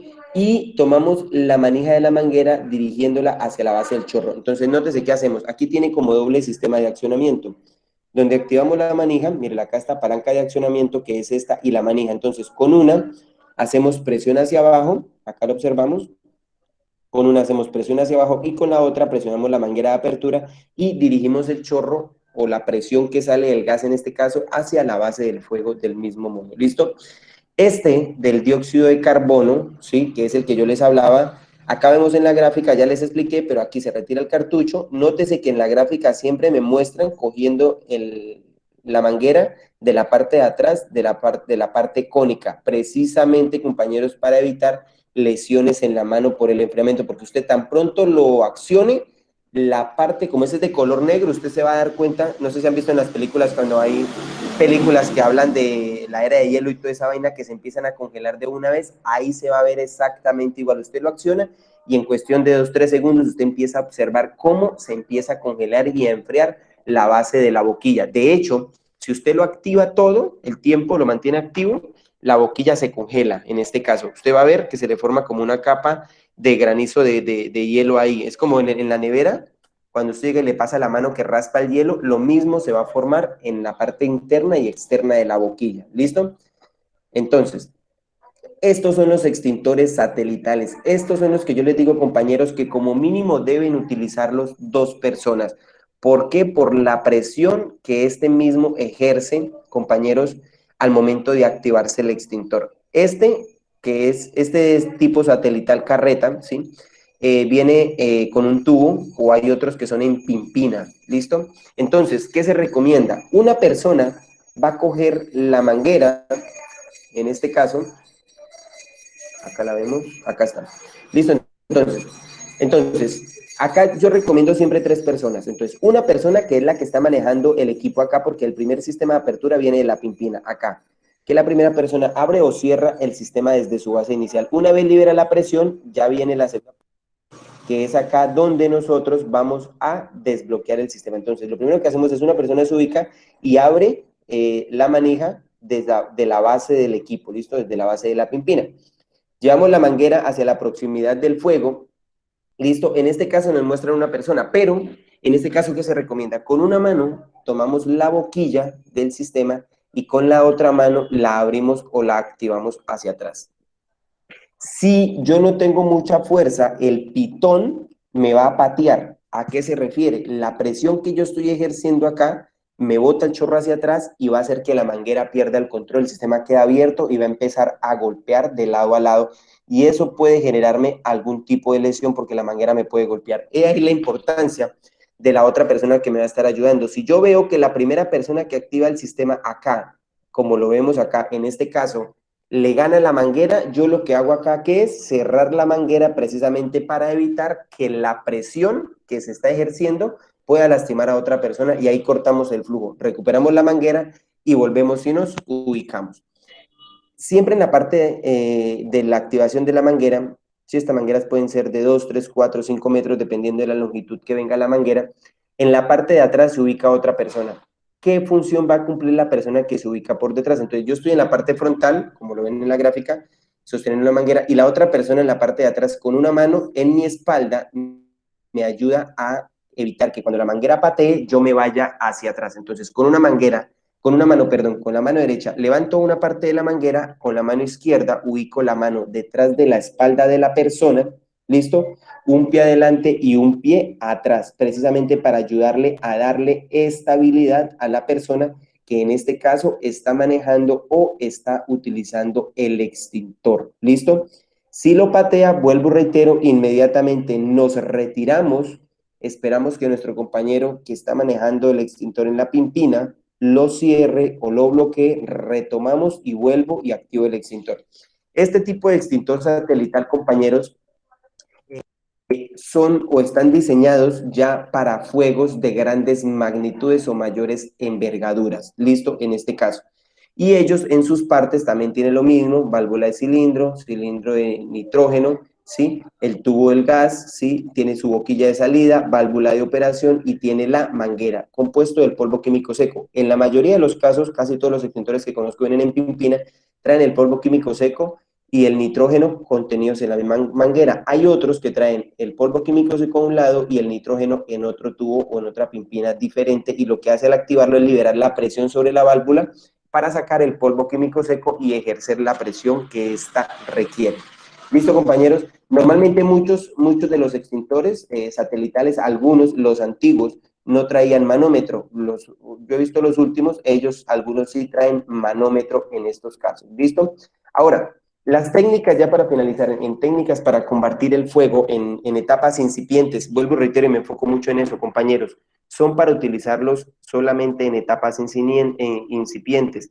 Los extintores portátiles, estos ya son para fuegos que ya están en una mayor envergadura, y este me sirve principalmente para evitar la propagación del fuego en una condición crítica que se nos esté presentando. Listo, acá nos decía, nos acercamos a favor del viento, ¿sí? Para evitar que el polvo químico seco venga hacia nosotros y este vaya en dirección del viento. ¿Listo, compañeros? Del mismo modo, atacar primero el borde o la parte más cercana del fuego y empezar a moverlo adelante o atrás o hacia los lados, dependiendo de la fuerza que lleve el viento, dependiendo de la presión del extintor y dependiendo también del tipo de fuego que se nos esté presentando. Por ejemplo, si ustedes ven fuego y ustedes ven que el humo del fuego es negro, cuando el humo es negro, significa que el fuego es por derivados de hidrocarburos, cuando el humo es negro. Cuando el humo es por cartón, por madera, por ejemplo, fuegos que se generan en el bosque, ¿sí? El humo que genera es blanco. Entonces, el color del humo me permite a mí determinar el tipo de fuego que se está generando. Entonces, colores oscuros, hidrocarburos; colores claros, incendios forestales en este caso. Cuando un bosque se prende, ustedes se van a dar cuenta que el humo que sale no es negro, sino es tipo blanco, tipo ceniza. Pero el de los hidrocarburos sí es un fuego totalmente negro, totalmente oscuro, y eso rápidamente me permite a mí identificar, porque si yo estoy en un área y yo veo que al otro lado sale humo y es de color blanco, yo ya rápidamente identifico y yo digo, es un fuego que puedo controlarlo con agua. Pero si yo veo que es un humo negro, ¿sí? Bastante espeso, es un humo generado de hidrocarburos. Además, que los humos, el fuego, perdón, generado de los hidrocarburos es un fuego que se extiende extremadamente rápido, pero los derivados de los telas, cartón, madera y todo eso se prenden, pero no con la misma rapidez que lo hace el fuego que se genera por los hidrocarburos. ¿Listo, compañeros? Y empezamos nosotros a barrer, hacemos como un barrido, como si estuviéramos barriendo con la escoba de lado a lado, precisamente para extender o esparcir el polvo químico seco sobre los fluidos o sobre el material que se está incendiando, y de esta manera ayudar a disminuir el fuego. Ahora, por ejemplo, si yo veo que se está prendiendo papel, cartón, madera, y yo utilizo el polvo químico seco, el tipo B, el fuego se apaga, pero tan pronto el oxígeno ingrese nuevamente a la madera o al papel, ¿qué va a hacer? Pues se va a prender o se va a incendiar. ¿Listo? Ahora, acá. Cuando el fuego se apague, ¿sí? Cuando el fuego se extinga, se apaga el fuego inmediatamente, compañeros, debo verificar, ¿sí?, que el fuego quede totalmente extinto. Dos cosas a tener en cuenta, mis queridos compañeros. Uno, cuando yo utilice cualquier tipo de extintor, si queda en el extintor agente en el extintor queda agente químico o agente de gas, gástelo todo. Ese gas o ese químico que usted utilizó, ese extintor que usted gastó, ya no dice, uy, me quedó la mitad, lo utilizo para un próximo fuego y lo voy a guardar. No, ya tiene que descargarlo todo. Entonces, lo que usted va a hacer es lo siguiente: si usted gastó una parte del extintor y usted vio que el fuego se apagó, mucho cuidado, me voy a acercar y voy a mirar que ese fuego no pueda llegar a tener nuevamente, o se vuelva a generar nuevamente un conato de incendio, nuevamente, porque puede suceder. De ser así, pues vuelvo y cojo el agente químico que está ahí y lo que hago es terminar de expandirlo o de regarlo sobre la sustancia, precisamente, sí, compañeros, para terminar de darle fin al fuego y evitar que éste vuelva y se genere en una proliferación mayor o vuelva al fuego a una etapa inicial o incipiente. Y una vez que el extintor fue descargado, o sea, una vez que usted ya el extintor lo utilizó, debe dejarlo acostado en el suelo. Esto para fuegos de grandes envergaduras. O sea, ¿a qué me refiero? Si llegamos 4 o 5 extintores y estamos apagando un carro que se puede apagar con extintores, en este caso, compañeros, yo utilicé el primer extintor, tengo 4 o 5 extintores, yo no voy a utilizar los 5 extintores al mismo tiempo. Es importante tener en cuenta que debo controlar, ¿sí?, el manejo de los mismos. Primero utilizo uno, luego el otro. ¿Por qué? Porque si utilizo los 5 extintores al mismo tiempo, pues estoy utilizando o gastando extintor que pude haberlo utilizado para otra situación totalmente diferente del mismo fuego que se pueda reproliferar o se vuelva a generar de nuevo pues un conato de incendio en estos casos. Entonces, 4 o 5 extintores, accionamos el primero, accionamos el segundo, accionamos el tercero. Si se apagó el fuego, dejamos los 2 extintores ahí pendientes por si algún fuego se vuelve a presentar. Pero los 3 extintores iniciales o los que yo utilicé los voy a acostar y los dejo recostados en el suelo. ¿Para qué? Porque cuando yo veo un extintor en el suelo o lo veo acostado, a mí me da la indicación de que él ya fue activado, o sea, que ya no tiene agente químico en su parte interna. Porque sucede que se prende el fuego, hay 5 extintores, en la primera tanda utilizamos 3 y quedaron 2 ahí por si se volvía a prender el fuego, pero los dejamos todos revueltos y yo salgo corriendo y cuando cojo agarro el primer extintor y cuando lo voy a utilizar ya no tiene nada. Entonces siempre esos que ya fueron utilizados se dejan a un lado y acostados en el suelo, que esa es la indicación de que el equipo o el extintor ya fue accionado. Otra técnica también, por ejemplo, cuando son fuegos generados por líquidos, ¿sí? Por ejemplo, todos los derivados del hidrocarburo que yo les decía, vamos a hablar, por ejemplo, de gasolina, que se regó gasolina, yo empiezo a atacar el fuego no en su base original, porque aquí la caneca me está conteniendo el fuego y no me permite la expansión, la dispersión o la expansión del fuego. Pero sí el fuego que está regado en el suelo, porque de pronto se pudo haber regado algún fluido o alguna sustancia del mismo en el suelo, yo lo primero que hago es apagar el fuego en el suelo, el líquido que se regó, extingo y después de que extinguí ese fuego, ahí sí procedo a atacar el fuego que está dentro de la caneca. Pero ustedes no procedan a atacar el fuego que ya está contenido en una caneca que yo sé que no se va a expandir y dejamos de últimas el fuego que sí me está generando una expansión o me genera riesgo de que pronto este prolifere para otros lugares y el fuego empeore en estos casos. ¿Listo? Siempre, vuelvo y reitero, si hay residuos o si quedan algún tipo de sustancias en el extintor, gastémoslo todo. Siempre que ustedes manden a recargar un extintor, sea el de sus empresas, sea el de su negocio, sea el de su casa o sea el de su vehículo, tómese, eso no se va a gastar usted 10 minuticos. Ubíquese en un lugar seguro, consígase en una caneca, una batea, ¿sí? Prendan un fuego, ¿sí? Yo siempre recomiendo cartón y mezclar gasolina con ACPM que no es tan inflamable, ¿sí? El punto de ignición es un poco más alto. En una caneca controlado hacemos un fuego y activamos el extintor. Si no quieren hacer fuego, por lo menos utilicen el extintor. Hagan una simulación como si hubiera un fuego en un punto determinado. Y siempre que ustedes manden a recargar un extintor, mándelo a recargar descargado. No lo manden con el mismo polvo químico seco que estaba dentro del extintor. ¿Por qué? Porque puede suceder, ¿sí? Y eso en muchas ocasiones, en muchas investigaciones se ha determinado que los lugares donde los mandan a recargar, ¿sí? Y de pronto no son muy éticos en su trabajo, toman el mismo agente químico y vuelven y lo introducen en el polvo químico seco y lo único que hacen es presurizarlo y esas sustancias tienen fecha de caducidad. Y se me había olvidado, no menos importante, antes de empezar a ubicar el extintor o activarlo, es importante batirlo, ¿sí? Moverlo de lado a lado, porque como el extintor dura un año allá quietico en la pared, ¿sí?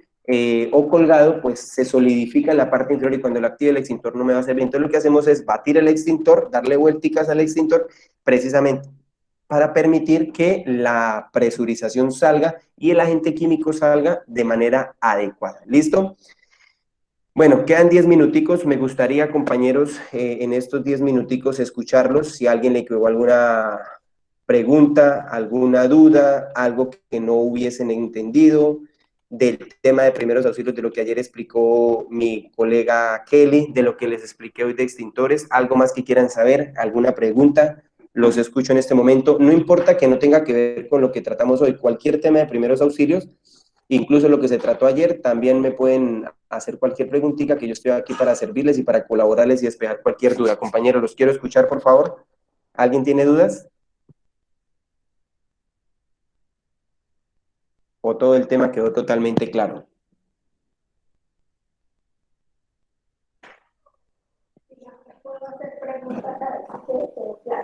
Ingeniero Héctor, por ahí, si usted tiene alguna pregunta, alguna duda. ¿Alguien más que le hubiera quedado alguna pregunta del tema? ¿Algún aporte que quieran hacer es bienvenido también al tema, compañeros?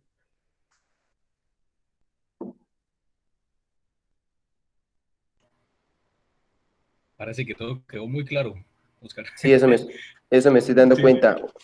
O les da sí, pena señor. hablar o todo les quedó claro o no entendieron nada y les da pena preguntar. Compañeros, yo les digo una cosa, ¿sí? Sin que lo tomen a mal. Recuerden que en esta vida ignorante no es el que pregunta, sino el que se queda con la duda. Y a mí no me molestan. Si yo ya les expliqué algo y no lo entendieron, pregúntenme que vuelvo y les explico nuevamente. Nosotros estamos aquí siempre para servirles, poderles enseñar y transmitir algo de la experiencia que hemos tenido a lo largo de muchos años, entendiendo de primera mano la importancia de estos temas, importancia que a veces de pronto no le vemos, ¿no? Porque lo que les comentaba, compañeros, un primer auxilio se le puede presentar a cualquier persona, ¿sí? Una situación de emergencia a cualquier persona.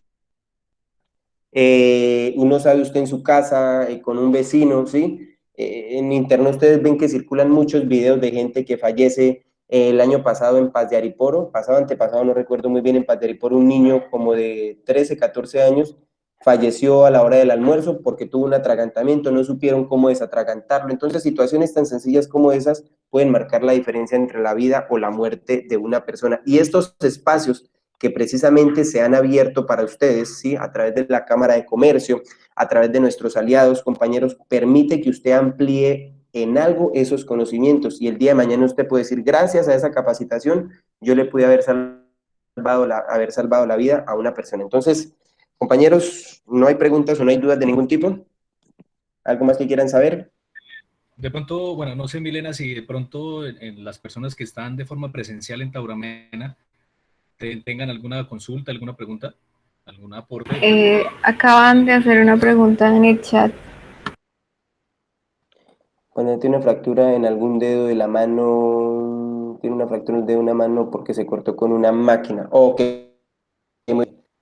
Yo tuve la oportunidad hace como 3 años, 2 años, no recuerdo bien, de estar allá con Confacasanare en Tauramena dictándoles una capacitación de primeros auxilios, recuerdo muy bien. Bueno, acá me dicen, buenas tardes, cuando la persona tiene una fractura en algún dedo de la mano porque se cortó con una máquina, ¿cuál sería el procedimiento? Listo, muy bien. Primero, si la persona, o sea, la extremidad de la persona está dentro de la máquina o el equipo, y usted ve que puede quitar o sacar el dedo de ahí sin generarle lesiones a la extremidad de la persona, retírelo. Si no, déjela ahí y espere que lleguen especialistas para retirarlo. Si yo logro retirarlo y la persona tiene una fractura abierta, cuando hablamos de la fractura abierta hablamos de exposición ósea, o sea que vemos el hueso, o en este caso tenemos una cortadura, porque en el dedo no se generan heridas muy graves, pero sí la más grave es la fractura. Lo que vamos a hacer es lo siguiente, compañeros. Como habíamos hablado, lo que hacemos es tomar la herida, lavamos la herida, nunca traten de acomodar un hueso. Si el hueso está expuesto, déjenlo ahí, compañeros. Lo que hacemos es tomar solución salina, lavamos la herida del paciente, vamos a tomar los apósitos, ¿listo? En este caso podemos tomar gasa, que también nos sirve como un apósito, le ponemos una gasa húmeda, yo siempre me enfoco en eso, húmedo sobre la herida, ubicamos la gasa húmeda sobre la herida, cubrimos el hueso y le generamos un vendaje en el dedo de la persona. ¿Listo? En este caso, para precisamente evitar que la persona tenga movilidad y tenga un daño superior porque hay exposición ósea y hay ruptura de la parte subcutánea, o sea, ruptura de la carne, de la parte ósea, hueso, carne, tejidos blandos, ¿listo? Entonces, la vendamos y una vez que usted le protegió el dedo a la persona, trate de vendarle, inmovilizarle toda la mano de la muñeca hacia abajo. ¿Por qué? Porque con eso estamos evitando que la persona mueva el dedo, ¿sí? Y disminuimos que la persona sienta dolor en este caso. Si el dedo fue amputado, o sea, perdió el dedo y se quedó dentro de la máquina, pues no hay nada que se pueda hacer. Pero si usted ve que tiene un corte limpio y se puede salvar el dedo, recoja el dedo, lávelo. Como ya les había dicho, lo lavamos bien, lo desinfectamos, lo metemos en una bolsa que esté limpia y esa la metemos entre otra bolsa que tenga hielo, o en su defecto, si no consigue, métalo directamente entre hielo.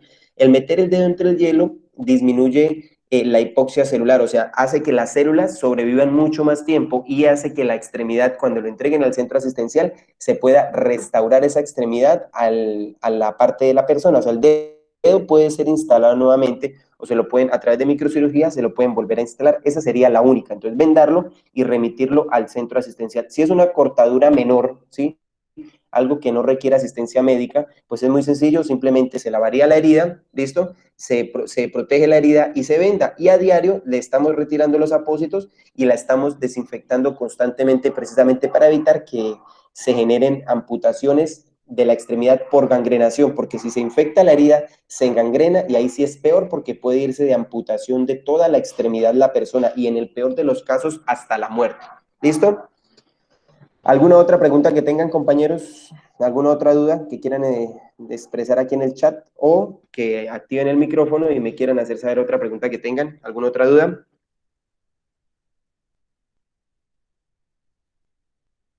Bueno, parece como que no tenemos muchísimas dudas. Muchísimas gracias por este espacio, por esta oportunidad, Angie, con muchísimo gusto. Muchísimas gracias por la oportunidad que me da una vez más de estar trabajando con Facasanares. Ya he tenido la posibilidad de hacerlo en otras ocasiones, como les había dicho. Es un gusto para mí, como siempre, estar trabajando con ustedes, compañeros, y espero que hubiesen logrado entender el tema, que hubieran logrado captar algo de lo que se les enseñó. Esperemos que con la ayuda de Dios en unas próximas ocasiones lo podamos hacer presencial, si es la voluntad del Señor. ¿Listo, compañeros? Muchísimas gracias por todo, Dios me los bendiga y un abrazo fraternal para todos. No sé si el ingeniero desea alguna cosita aparte. No, señor. Oscar, muchas gracias por la jornada del día de hoy. También pues agradecerle a su colega Kelly, que nos acompañó también. Un agradecimiento a ustedes dos. Esta jornada ha sido muy completa. Hemos trabajado 3 jornadas sobre el tema de primeros auxilios y el uso de extintores. Creo de mi parte y también pues por lo que hemos visto en estas jornadas que los productores han quedado primeramente muy satisfechos y con el conocimiento básico pero importante para la toma de decisiones cuando se presenten estos casos en sus actividades agropecuarias. Oscar, muchas gracias nuevamente. Muchas gracias a todas las personas que nos acompañaron de forma virtual, de forma presencial, las personas que están en Tauramena, que nos acompañaron el día de hoy. También recordarles nuevamente que en el chat se encuentra el link para que las personas que no han podido realizar el registro lo hagan y puedan quedar inscritas en la base de datos de la asistencia. Recordarles también que el 16 de marzo continuamos con las jornadas de capacitaciones. Esta vez iniciamos la temática de inocuidad y manipulación de alimentos, continuando con el plan de capacitación establecido por Cámara de Comercio y Ecopetrol, del cual pues, estamos trabajando durante todo este tiempo. No queda más que agradecerles nuevamente a los capacitadores, profesionales en salud ocupacional y especialistas, a Oscar Torres y Kelly García, que nos acompañó también en las anteriores jornadas. Muchas gracias por el tiempo, Dios les bendiga, que tengan una excelente semana y nos vemos el 16 de marzo con la ayuda de Dios. Vale, muchas gracias, ingeniero, y que estén todos bien. Hasta luego. Muchas gracias. Muchas gracias, muy amable. Hasta luego. Muchas gracias, Ramón. Muchas gracias a todos por su participación. Nos vemos el 16. No olviden las personas que no han realizado el registro. Se encuentra el link para que lo hagan.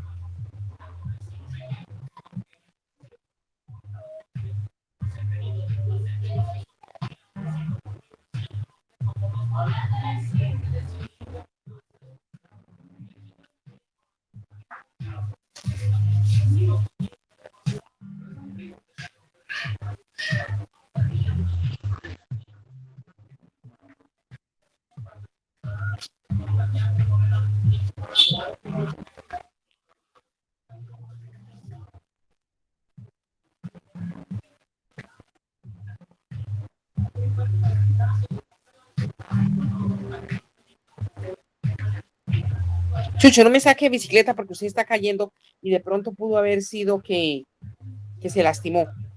Sí. Ok.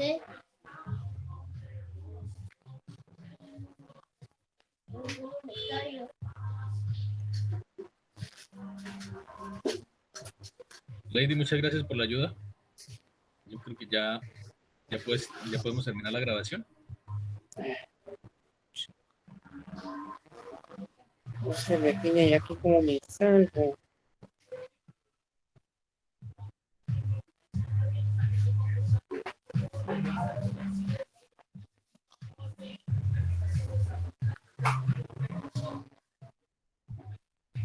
¿Dónde está?